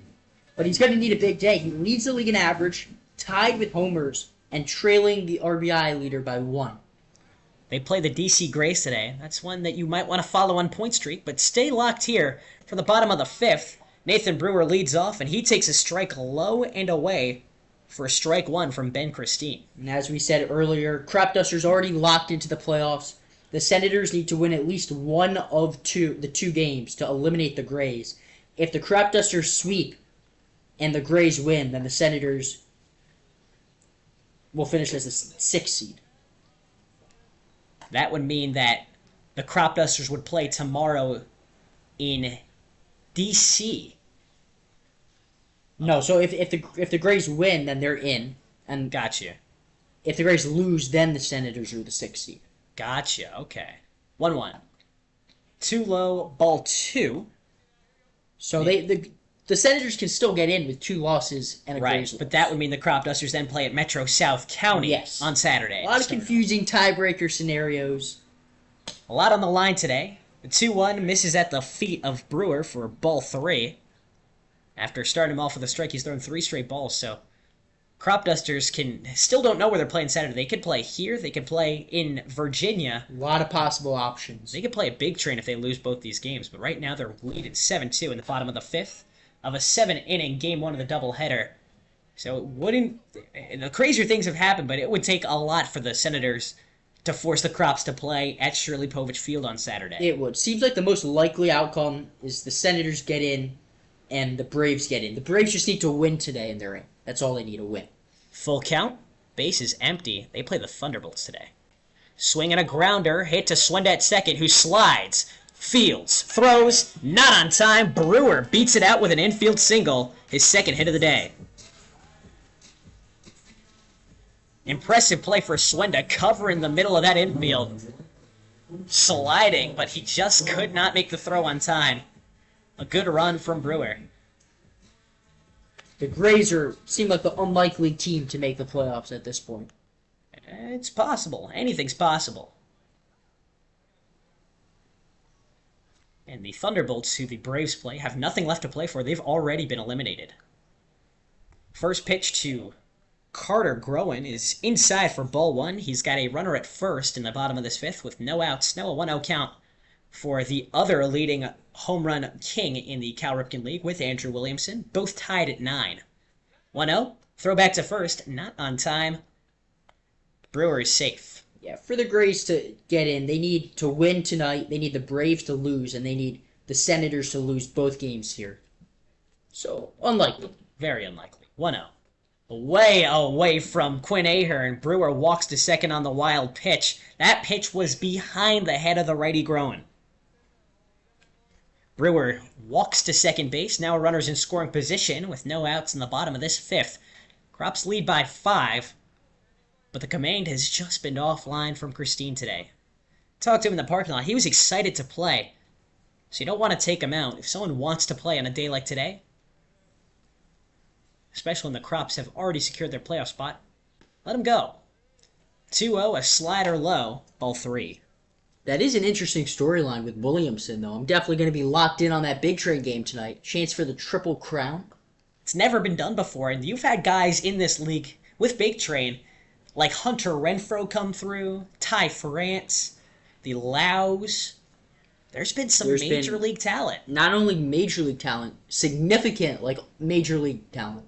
Exactly. Contributors, not fringe major league guys. It makes me believe Andrew Williamson is next up out of the Ripken League. One of the next stars at the next level. He'll have to continue his play of this summer to next spring. 3-0. Off the dirt, ball 4. Groen walks to first. He's gotten on base all 3 times. He's hit the plate. Our good buddy Tim Wilcox just wrote a great article on the Ripken website about Andrew Williamson. Oh, yeah. Andrew Williamson, as a 13-year-old, played high school varsity baseball facing 18-year-olds. That's pretty impressive. I mean, when your uncle is a 15-year MLB vet, you kind of get a good advantage in life. Not to discount his talent at all. There's a meeting at the mound now. It looks like Christine's day is over. The entire infield in as Adam Leader talks with the rising freshman. From our vantage point, we can't see if there's anybody going in the Cropdusters bullpen. But there must be as Christine saunters off the mound to the dugout after letting the first 2 runners on with a walk and a hit to start off this 5th inning. The Cropdusters are going to turn to a fresh arm to finish it off. Looks like this reliever is taking his sweet time, not coming on.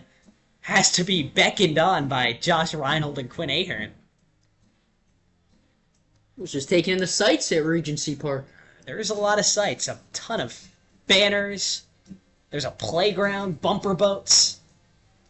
That appears to be Cade Ahern. So for the first time this season, Cade Ahern will be pitching to his brother Quinn. What a story. That's cool to see.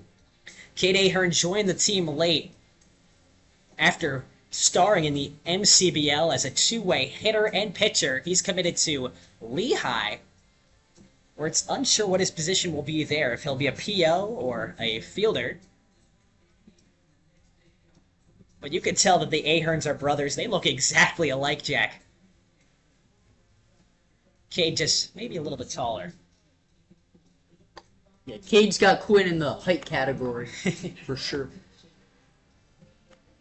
It's a very athletic family. Their sister, Shaylin, also is an all-star lacrosse player at the University of Maryland, was the midfielder of the year back in 2023 as their primary draw control specialist. She played against Syracuse this year, Jack, a game I got to see live in the Dome. I was doing stats for the Central New York sports leader, Z89. My good friend Sam. Nice plug there, Jay. Hey, you know, after the year is done, after this season, you still want to hear myself and perhaps Jack Feldman one day on the call of women's basketball, women's lacrosse, and high school football. You can tune into 89.1 FM or find us on iHeartRadio, Z89. It's our radio station up at Syracuse, where we'll call games of Shaylin Ahern, but for right now, we're calling games for her two brothers, Cade and Quinn. Cade's played in 2 games so far this season, 3 innings pitched, 4 hits allowed, only 1 earned run with 1 walk, 2 strikeouts. His first game was a 1-inning save against the Braves in a huge comeback win for the Cropdusters, one that they took at 9-6. Ahern's got a fastball-curveball mix-up. Fastball doesn't extend beyond 85 miles per hour, but the curveball is where he makes his money. A lot of batters get out ahead of it. You got to imagine the chemistry between these two brothers will be off the charts. Cool to see. Definitely cool to see. On Cade Ahern's Prep Baseball Report, it says his fastball takes up to 91 miles per hour. We've yet to see that this season, and we won't see it today because we don't have the TrackMan in front of us, but we'll be able to tell by the eye test if it looks hotter than normal. So he'll face off against the cleanup hitter first. Ian Kennedy steps up with no outs, and runners at second and third. The Senators trail 7-2 in the bottom of this 5th with no outs. Cade Ahern looks to right the ship after Ben Christine gave up a hit and a walk to start this 5th. Brewer at second, Groen at first. Kennedy takes the first pitch outside for ball 1. The patented curveball from Ahern misses too far right to the righty. 1-0. Ahern comes set and delivers. Swing and a foul ball smoked down the left field line for strike 1. Kennedy 0 for 1 of the day with a walk and a strikeout. He was the first strikeout victim of the day. That was to Alex Kuehn back in the first inning. 1-1. Check swing on a pitch low and away. Good take from Kennedy to get ahead 2-1.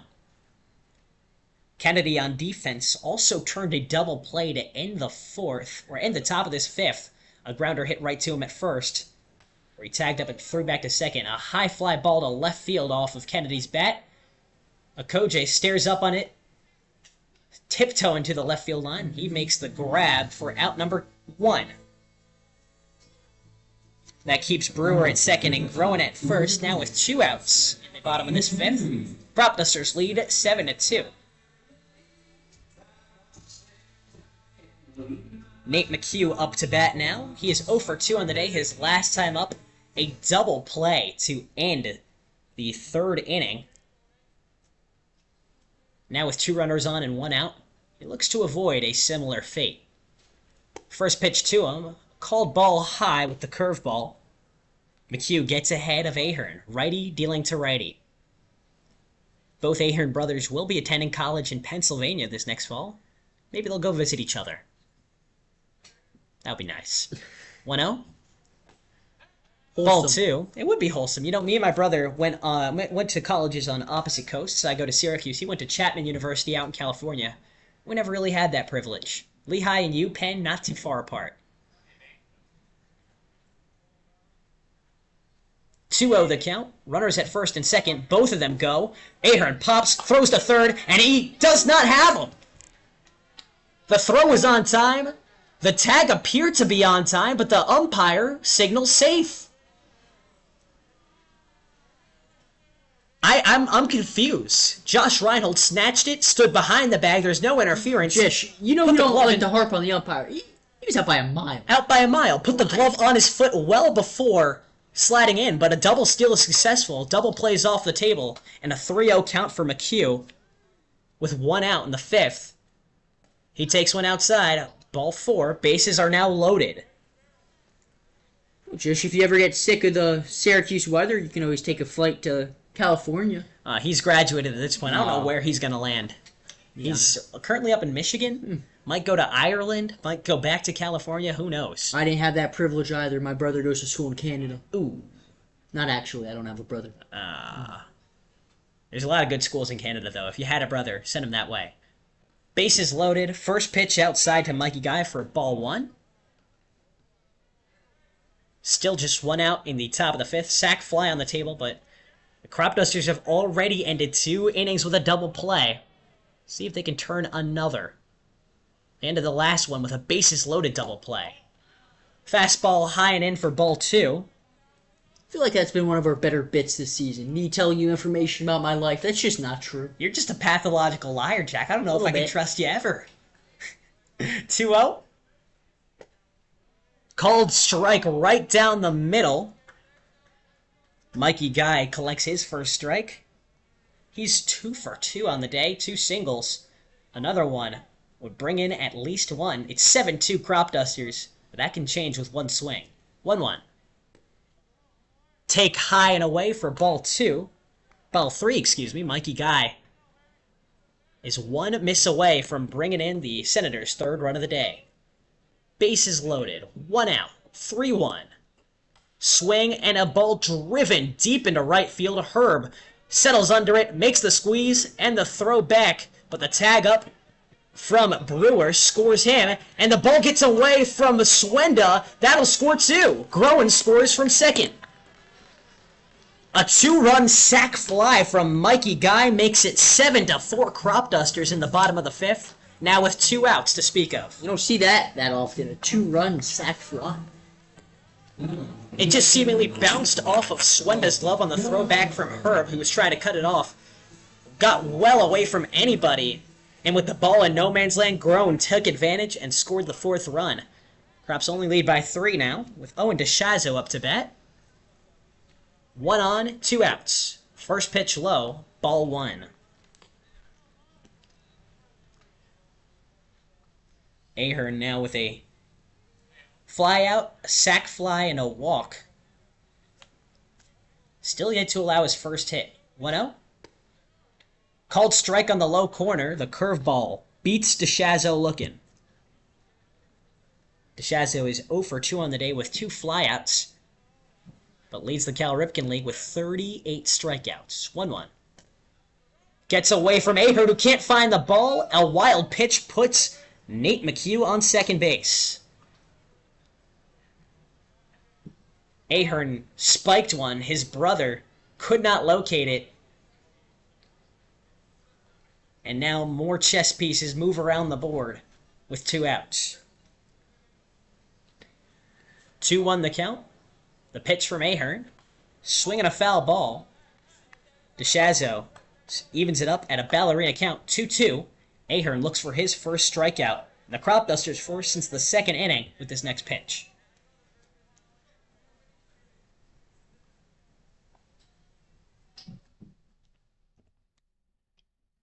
Ahern comes set.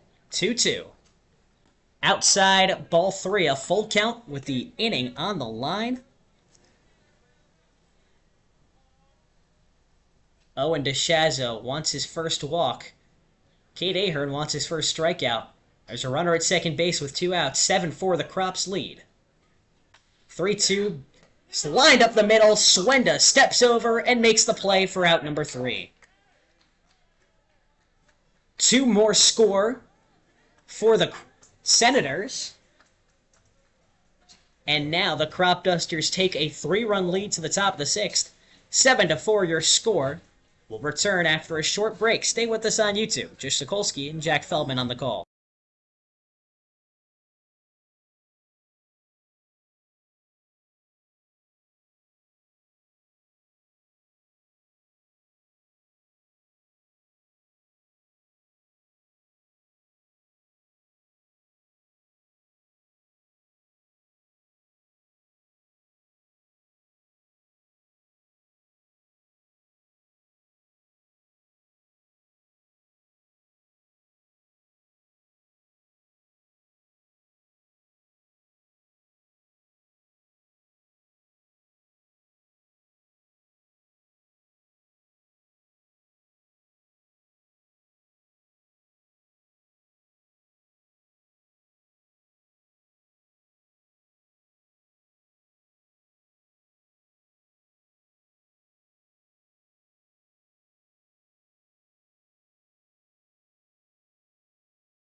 Seven to 4, the Cropdusters' lead was just cut in half when we last left you. Now at the top of the 6th, the Cropdusters look to add on more runs. Ahia Koje steps up to lead off against Alex Angelitis of the Senators. Cropdusters ahead. Ahia Koje 0 for 1 in the day with a hit by pitch and a strikeout. First pitch from Angelitis, high and in, ball 1. Came close to hitting a Koje again.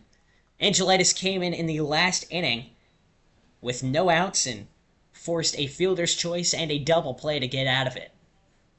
He had 2 on the bases as he misses again, high and in, ball 2. Cropdusters still a 7-4 lead. One that they look to hold on to, but they'll need a little bit more support from the bats. 6. Remember, only 7 today. 2-0. High and in, ball 3. I haven't forgotten, but thanks for the reminder for everyone else. We've got another game coming up scheduled for 7 p.m. There's also some rain scheduled around that time, so we'll see if the teams try to get it out earlier. We'll keep you updated on our social medias at Cropdusters Baseball. 3-0. Finds the bottom corner for strike 1. Koje never even dreaming of swinging at that one. One that was placed perfectly on the bottom corner. With a 3-0, he was hedging for a walk. Now a 3-1. Low and away, ball 4. Koje gets on with that coveted walk.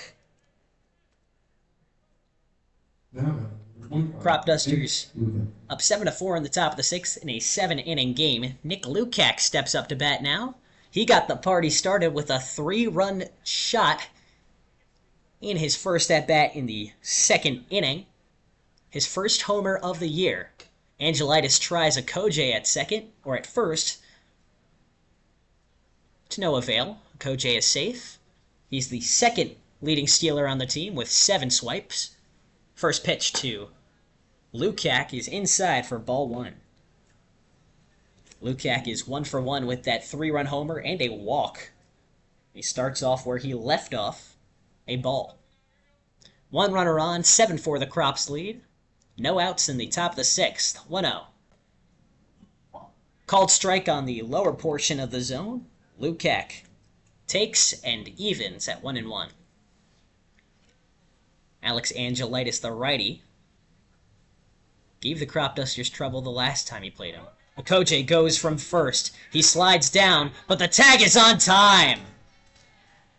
Nate McHugh, the catcher, with a lightning pop-up and a throw on a rope to send Okoje packing on the caught stealing. That's good for the first out of the 6th. 2-1 the count back at the plate for Nick Lukac, who just pulled ahead with a take. 2-1. Check swing, called strike on the low corner. Angelaitis has been helped out a lot by the infield. A double play, almost 2 double plays, and now a caught stealing for his first 4 outs. 2-2. Low and away, ball 3. You heard a grunt from Angelaitis as he released that one he desperately wanted to have back. Grunt, scientifically proven, give you 5 extra miles an hour on your fastball, Jish. It's true. We've heard some interesting grunts this season. There was a pitcher for the Braves who goes, "Yup," when he throws the ball. That was outrageous. That was kind of funny, though. 3-2. Swing and a foul ball backwards will do it again. Lukac timed that one well. The bat was just a little too low. Angelaitis will think twice before throwing him that pitch again. Full count, 1 out, bases empty in the top of the 6th. Crops lead 7-4. 3-2. Called ball just barely outside the top corner. Nick Lukac walks. That's 2 straight walks to start the inning for Alex Angelaitis. And it brings up Josh Reinhold. 1 for 2 on the day with a 2-run double his last at-bat that slinked down the third base line. He's got 1 runner on, the speedy Nick Lukac at first, with 1 out in the top of the 6th. Reinhold playing third base tonight. Looks to contribute more offensively. First pitch, low and away for ball 1. Reinhold, of course, leads the Cropdusters with 25 walks on the year.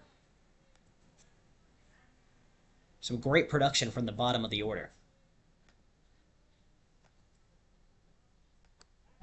Throw back to first. Lukac is safe sliding. Angelaitis smart to give him a look, though. Lukac, the center fielder, translates his speed from defense to offense. 3 stolen bases so far this season after arriving late. 1-0. Swing and a deep fly ball down the left field line that barely lands foul. No, it's fair. It landed on the line. Lukac stops at third. Another double for Josh Reinhold. That landed right on the white. If Josh Reinhold can start hitting like this, we head to the postseason, this can be a scary team, Jish. That one on a tightrope down the line now puts 2 in scoring position with 1 out, and Alex Angelaitis is already getting a talking to from his manager, Scott Middleton. There's some movement again in the Senators' bullpen. Angelaitis starts off the inning with 2 walks and a double. That's got to be the hardest hit ball Josh Reinhold has all season outside of that homer against the Braves. It seems like he just performs better here. The last time he played at Regency Stadium, had himself 3 hits and 4 at-bats, now already up to 2 and 3. If he does go around again, by some chance in a 7-inning game, he can match that total. Coming in, he had 6 hits against the Senators. This has just been the team that Reinhold has feasted against all season. Reinhold's hit brings up the top of the order again. Carter Hines steps in. Singled off the first pitch his last time up to bring in a run. It's 7-4 Cropdusters with runners at second and third. Only 1 out. Carter Hines looks for hit number 2. First pitch. Hit backwards. Strike 1.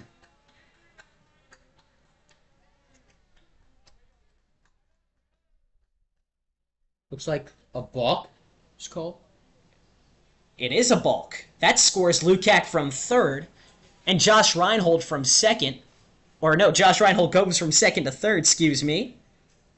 So now it's 8-4. The Cropdusters doubled up the Senators.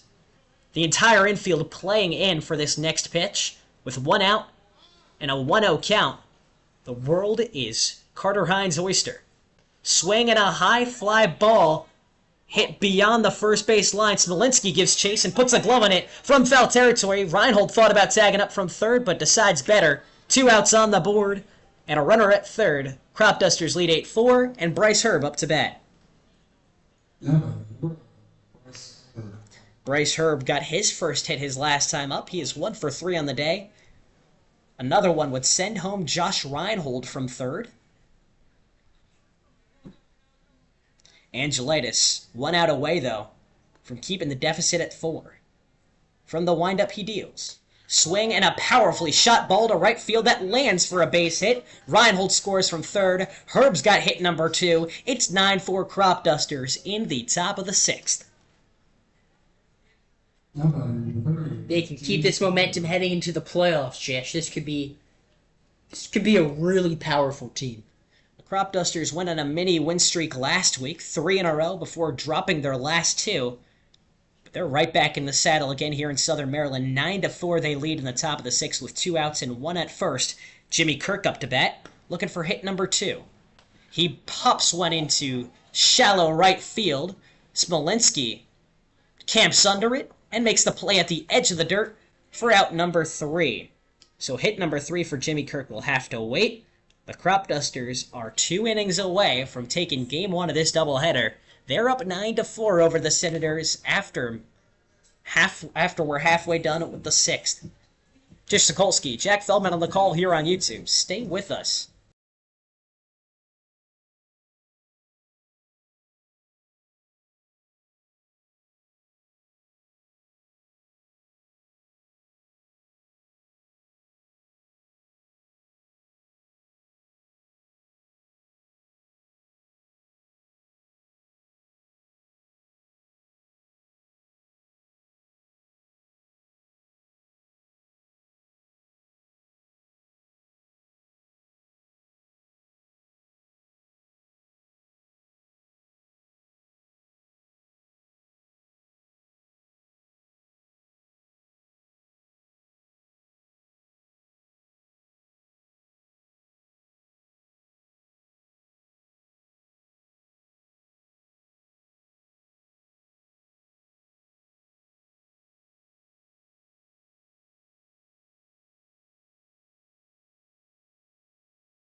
Nine to 4, the Cropdusters lead with just 6 outs away from greatness. Jish Sokolsky, Jack Feldman on the call. Senators need to win one of these 2 games tonight to clinch a playoff berth. The Cropdusters already are in.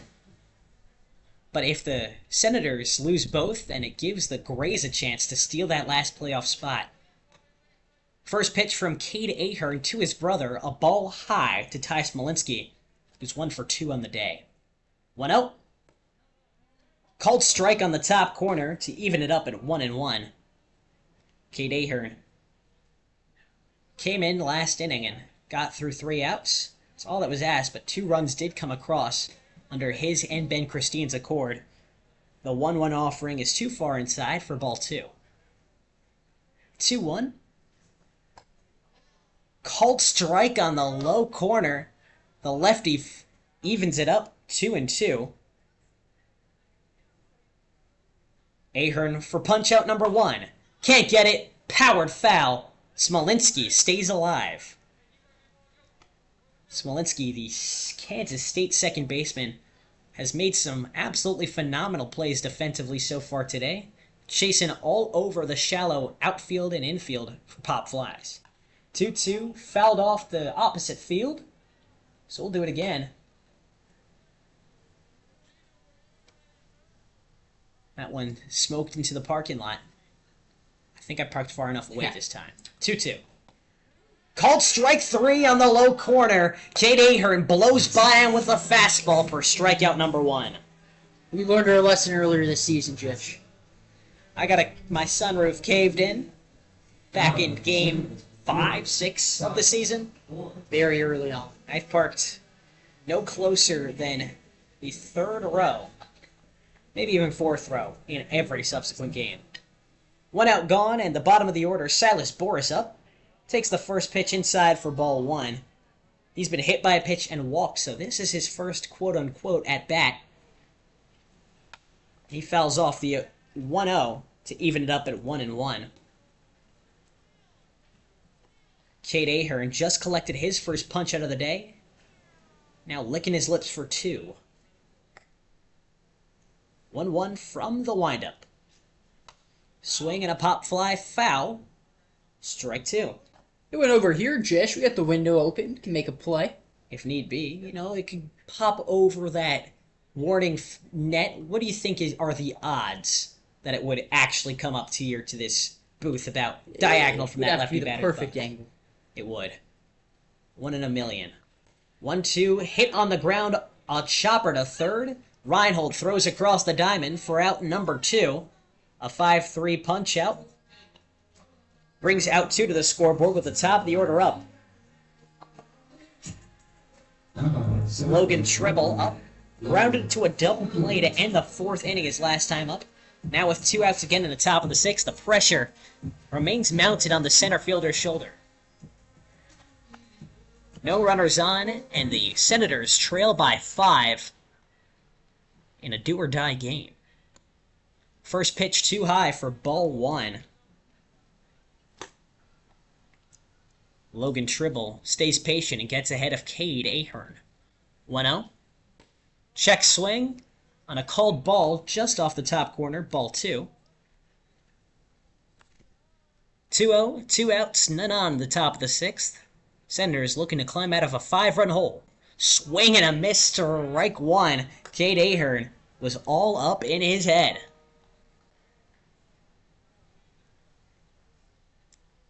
Two-one from the windup. Here's Ahern.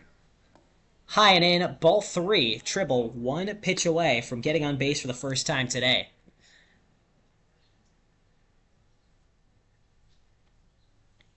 Ahern gets the signal from his brother and delivers the 3-1.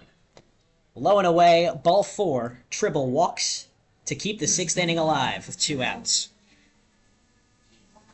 Jack, when we're here, we haven't been here a lot, but we hear a lot of sound effects coming from the home team. They get a little fancy.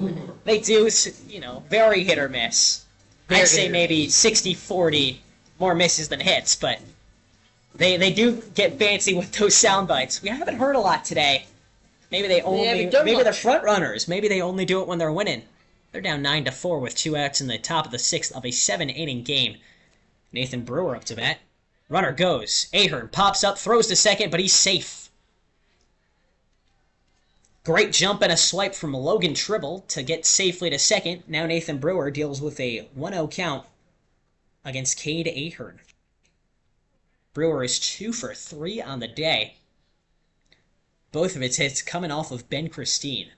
First time facing Cade Ahern now. Called strike to put Ahern even. 1-1 the count, or, 0-2 the count. Ahern 1 strike away from ending the 6th. The 0-2.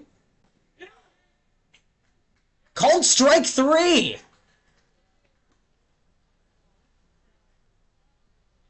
The umpire delayed on going into his motion, but Cade Ahern plants a fastball to keep the Cropdusters lead at 5, a shutdown 6th.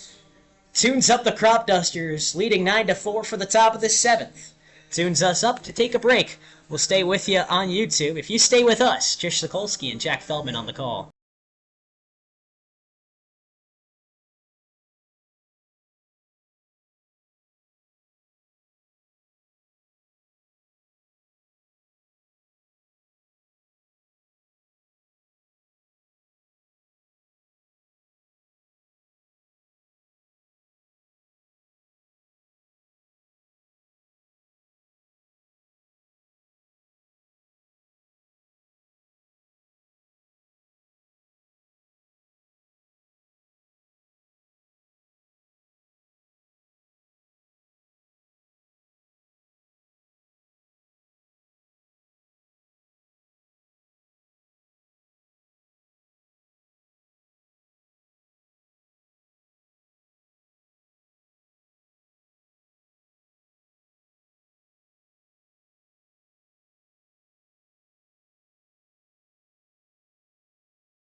9-4, the Cropdusters lead before the 7th inning. It's only a 7-inning game, so we are headed down to the wire. Not really. Cropdusters lead by 5 over the Senators in Game 1 of this doubleheader, and the Senators are relying on a reliever to finish it off. It's Austin Ferreira taking the baton from Alex Angelitis, the righty from St. Mary's College of Maryland, not the St. Mary's College you're thinking of out in California. Had 7 walks to just 3 strikeouts back this spring, and this summer hasn't been much kinder to him. A 10.80 ERA is the highest on the team. Only 6 2/3 innings pitched. He starts off with the catcher, Kuehn. He's looking for his first hit, 0 for 2 with a walk on the day. First pitch to him, blasted to right field, down the line, and just barely foul into the stands for strike 1. Best swing we've seen from Ahern today, though. It's got to get in the head of Ferreira. Ferreira from the warm-up pitches appears to be throwing a sinker. Hasn't had great command of the zone, but if he can draw swings and misses, that'll be where he makes his money. No outs in the top of the 7th. Kuehn leading off, down a strike to no balls with none on. The pitch. Fastball catches the zone, strike 2. Ferreira looking for punch-out number 1 on his first batter faced in the minimum amount of pitches. 0-2. Swing and a hit up the middle and through to the outfield. Ahern's on the board with his first hit of the day. A smoking single to put him on. That ball was laced up the middle. Wish we had the data in front of us. That might be triple digits on the miles per hour meter. Kuehn Ahern really got a good piece of that one. So the leadoff man gets on for the Cropdusters, and it brings up Anthony Swenda, who's been frustrated by the Senators' pitching so far today. 0 for 2 with a hit by pitch in tow. First pitch, a fastball low, perhaps that sinker for ball 1. From our vantage point, it's hard to see the vertical break, but that landed very low, and Swenda gets ahead. 1-0, Ahern at first, no outs in the top of the 7th. Too high, ball 1. Swenda sees it both ways and takes 2 balls.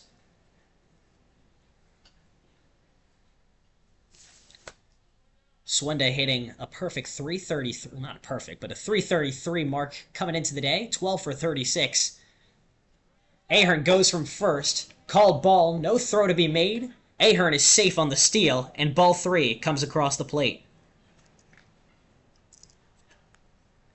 Kuehn Ahern's got a decent amount of speed for a catcher. Now his 2nd stolen base of the year. Leads all catchers on the Cropdusters. 3-0 from Ferreira. Check swing, called strike low.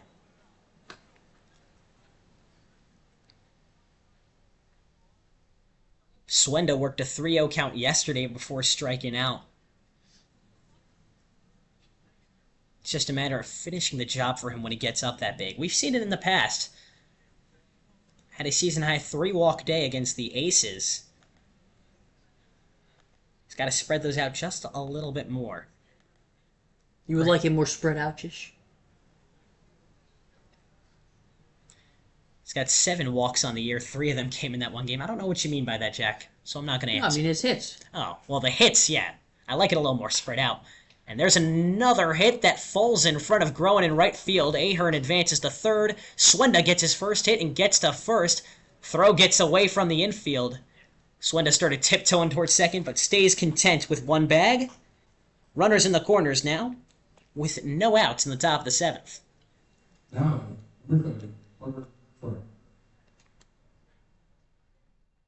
Parker Fry up to bat with no outs in the top of the 7th.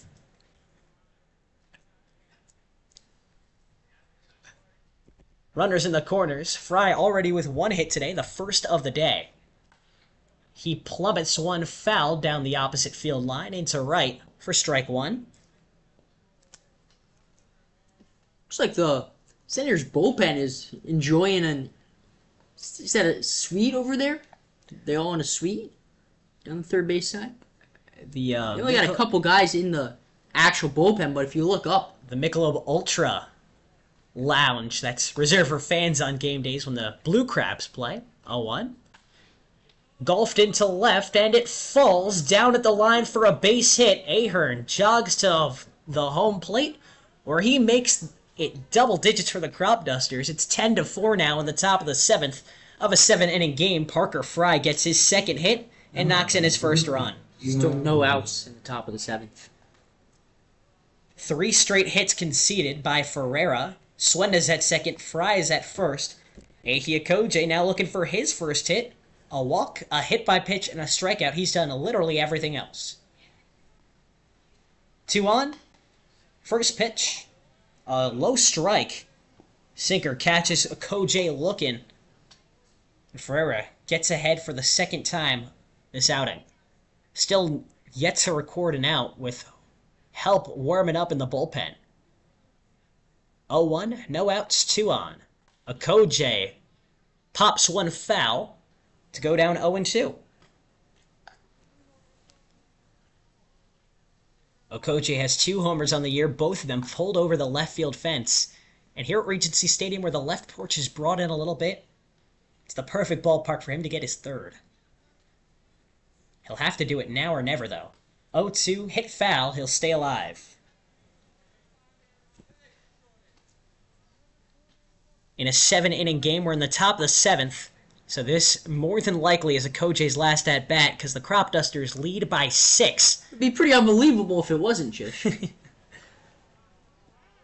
0-2. Time called as a baseball comes onto the field from the Cropdusters bullpen. That's the disadvantage of not having a caged-in bullpen. So perhaps a wild pitch from the next reliever coming in, perhaps for the bottom of the 7th. Forces a delay in the game. Now 0-2 again. It's still no outs. Ferreira looking for the first one via strikes. The 0-2. Skips off the dirt, ball 1. Good recovery from McHugh, though, as the wild pitch keeps the runners glued after a quick recovery from the Creighton catcher. 1-2 the count. Swenda at second, Fry at first, with no outs in the top of the 7th. Crops lead 10-4. A look back, and the 1-2 from Ferreira. Hit backwards, almost to us, Jack. We were so close. It would have to be at the right angle. It landed on the roof above us. But it was hit in our direction, so Okoje stays alive again with a 1-2. Still no outs in the top of this 7th. One is already scored, and another threatens in scoring position. Okoje wants to bring Swenda home. 1-2. Swing and a miss, strike 3. Okoje up to 2 strikeouts on the day. The only batter for the Cropdusters to not get on base once. Tough break for Okoje. That's 1 out in the top of the 7th now, with Nick Lukac up to bat, who's got on base every time he's stepped up, including a 3-run homer back in the 2nd inning. He's got 2 on. He could do it again. 1 out. Swing and a hard hit ball up the middle and down for a base hit. Swenda continues his run beyond the third base bag. Sliding home. He's safe. Another RBI for Nick Lukac. Make him 2 for 4 on the day with 4 runs batted in. It's 11-4 Cropdusters in the top of the 7th. What a day from Nick Lukac. Can you imagine if he continues this into the playoffs? You just got to get hot at the right time. It's the same It's about, Jish. mentality for any sport you play. And if Nick Lukac can keep his bat this hot into the playoffs, oh boy. He's been spectacular today. 2 hits for Lukac on the day. 2 hits already for Josh Reinhold, the next batter up. The righty is doubles in back-to-back at-bats. We'll see what he does against Ferreira. First pitch. Hit through to the outfield. The hit party continues. Everyone's invited. Fry rounds third. He's coming home. Lukac comes all the way to third. A single for Josh Reinhold. How about a 3-hit day for him? That brings in yet another run. It is 12-4 Cropdusters in the top of this 7th, and that will be Ferreira's day.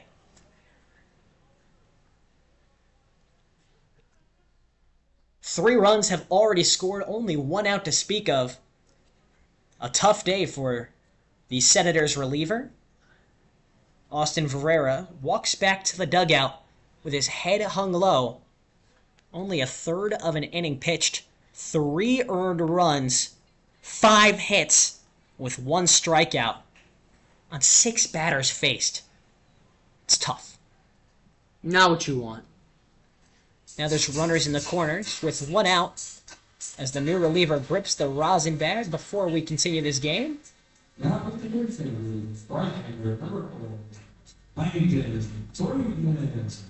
And Landon Friedman, the righty from Hofstra, steps in from Mount Laurel, New Jersey, Jack.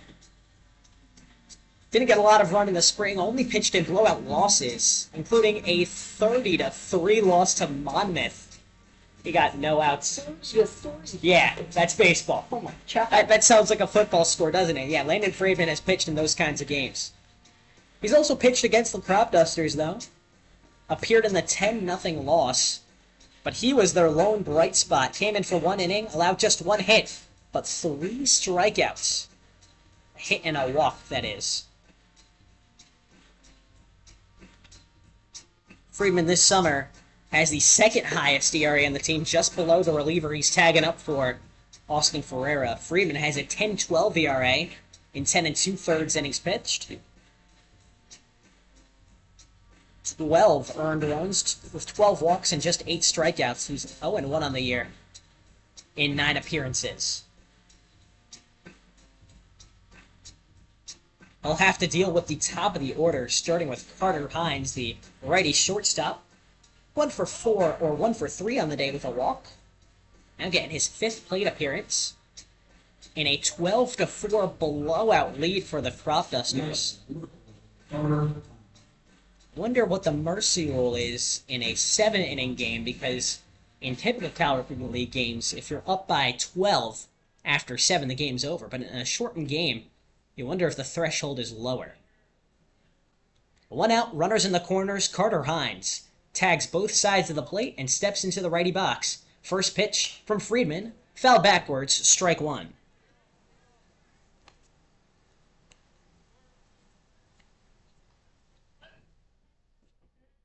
Oh, 1 the count for Hines. Friedman gets ahead early in his first batter faced. 0-1, well outside. McHugh has to lunge and leap to save that one from going foul. Ball 1 was the only damage done. That evens the count with 1s, with an out, and runners at first and third. Crops lead by 8. Pitch low, ball 2, Carter Hines sees it well. And Jack, we had the pleasure of talking with both of Carter Hines' parents, both very nice people. They came to a lot of games to support their son, and he's played in a lot of games, so it's been a win-win for the Hines family this summer. Hines takes one outside for ball 3. It's some of the most rewarding part of the job, Jack, to kind of meet the players' parents who we're talking, because that's, at the end of the day, that's what we do it for, you know?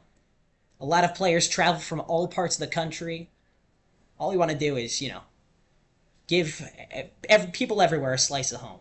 3-1, hit foul, strike 2, count is full with 1 out.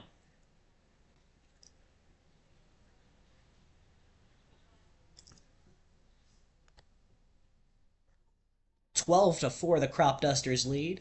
Runners at first and third. Lukak at third, Reinhold at first. Hines with a 3-2.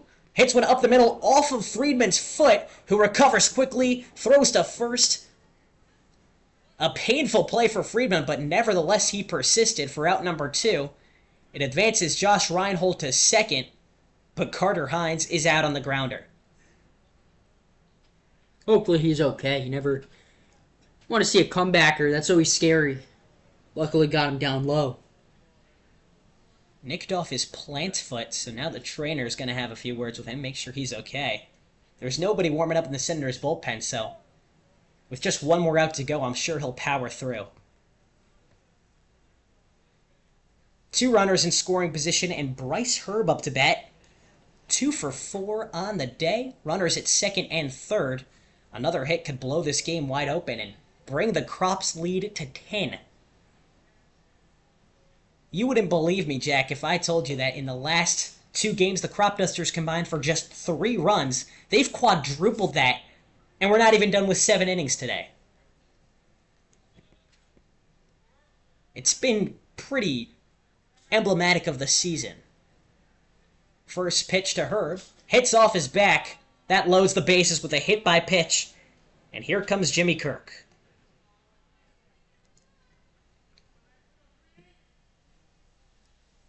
How huge would it be if Jimmy Kirk breaks this home run drought with bases loaded and 2 outs in the top of a 7th inning game? It's kind of the only box he has unchecked heading into the playoffs. Everything else, the hits have been there. The extra base hits have been there. Just a homer. One extra base hit today. He takes the first pitch in the corner for strike 1. 1 for 4 on the day. But that one double blooped in the gap in right center. 0-1, bases loaded, 2 outs. Swing and a deep fly ball to left center that's running back all the way to the warning track. Tribble gives it a look at the wall. It bounces off the top of the wall for extra bases. All 3 runners score. Another double from Jimmy Kirk. He was inches away. Jish, it hit off the top of the wall. That is as close as you could, in the deepest part of the ballpark, too. Left center field. That's as close as you could possibly get to a home run without actually getting the home run. Oh, I'm beside myself, Jack. His second double of the day makes it 14-4 Cropdusters in the top of the 7th. I was ready for it. Everyone was ready for it. Unfortunate bounce. Quinn Ahern back up again for the second time this inning. First pitch gets away, low and away, ball 1. Ahern started off with a single. Already 6 hits for the Cropdusters in this inning alone. 14-4 they lead, 1-0. Fastball down the middle to even it up at 1-1. That was Ahern's first hit in his last at-bat. Now he looks to bring Jimmy Kirk home. 1-1. Swing and a miss, strike 2. Friedman looking to give his bats one last chance. It's 15-4 after 3 scored.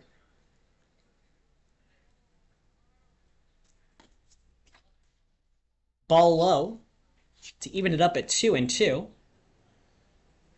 Quinn Ahern not just going to roll over and take it. Jimmy Kirk, the lone runner at second. 15-4 the Crops lead with 2 outs in the top of the 7th.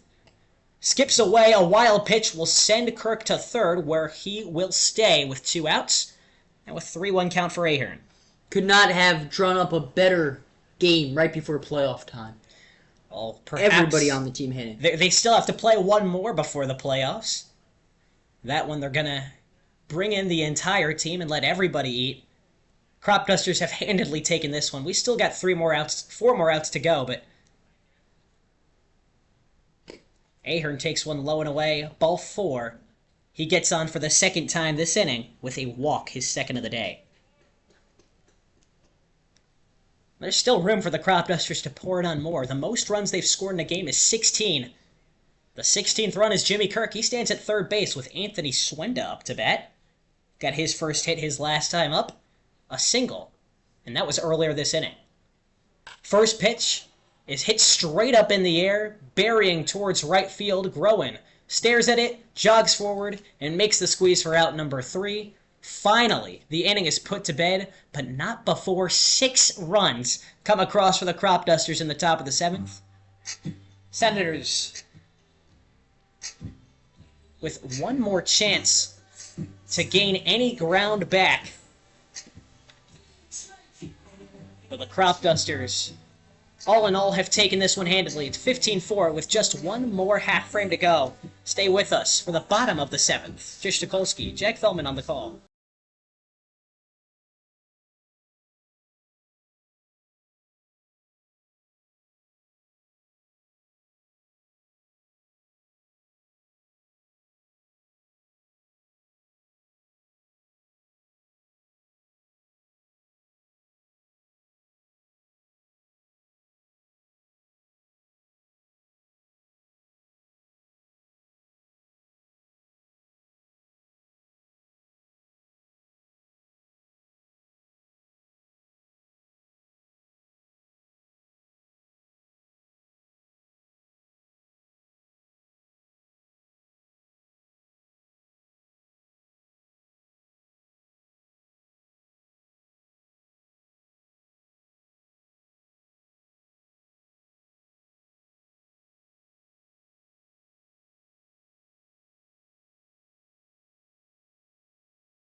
Yeah. 15-4. The Cropdusters have an emphatic lead over the Senators in the bottom of the 7th of the first leg of this doubleheader, so this will be the final inning. I'm Jish Sokolsky, joined by Jack Feldman. To conclude this one, Pavlos Piparakis steps out.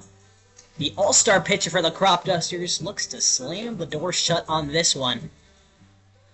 It's been a complete performance for the Cropdusters all around, and Pavlos Piparakis looks to pour salt in the wound for these Senators. Up against an all-star to start in Carter Groen. 2 for 2 on the day with a walk.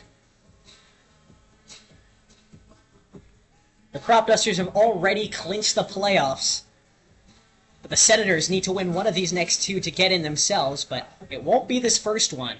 3 outs to go until the fat lady sings. Piparakis to Groen to start off. All-star to all-star. Fastball inside. Ball 1. We've seen pitches from the lefty get as hot as 91 miles per hour. 1-0. Swinging a hard hit ball foul. Strike 1. Pavlos Piparakis just getting one final tune-up before the playoffs. He's going to be, him and Tori and Domenico will more than likely be the primary relievers for the Cropdusters in this playoff run, considering how dominant they've been in relief all season. A swing and miss for strike 2 to Groen. Piparakis, for the longest time, led the Cropdusters in strikeouts, has since relinquished that title in a 3-way tie to Jaden Newton and Michael Irby. 1-2, popped sky high to right. Herb loses the hat as he tracks it forward for out number 1. Ian Kennedy, now the next batter to base. 0 for 2 on the day with a walk. He came into the day hitting .316, now all the way down to .308 after his performance. Walks out to BBL Drizzy. Interesting choice. First pitch high and away for ball 1. Probably one of the newest walk-up songs we've heard. That one was made right before the summer. Part of that rap beef between Drake and basically everybody. Kendrick Lamar and Metro Boomin. The second pitch misses too low, ball 2. That last song made by Metro Boomin, the esteemed producer in the rap world. I have no idea what you're talking about. 2-0 misses outside for ball 3. We'll go back to baseball. Don't worry, Jack. Good. Just trying to lighten the mood. It's 15-4. The Cropdusters lead. Senators down to their final 2 outs. Kennedy chops and sends one backwards for strike 1. Not much to talk about. We could do presidential trivia. I got one for you. Okay. Who was the last president to rock facial hair?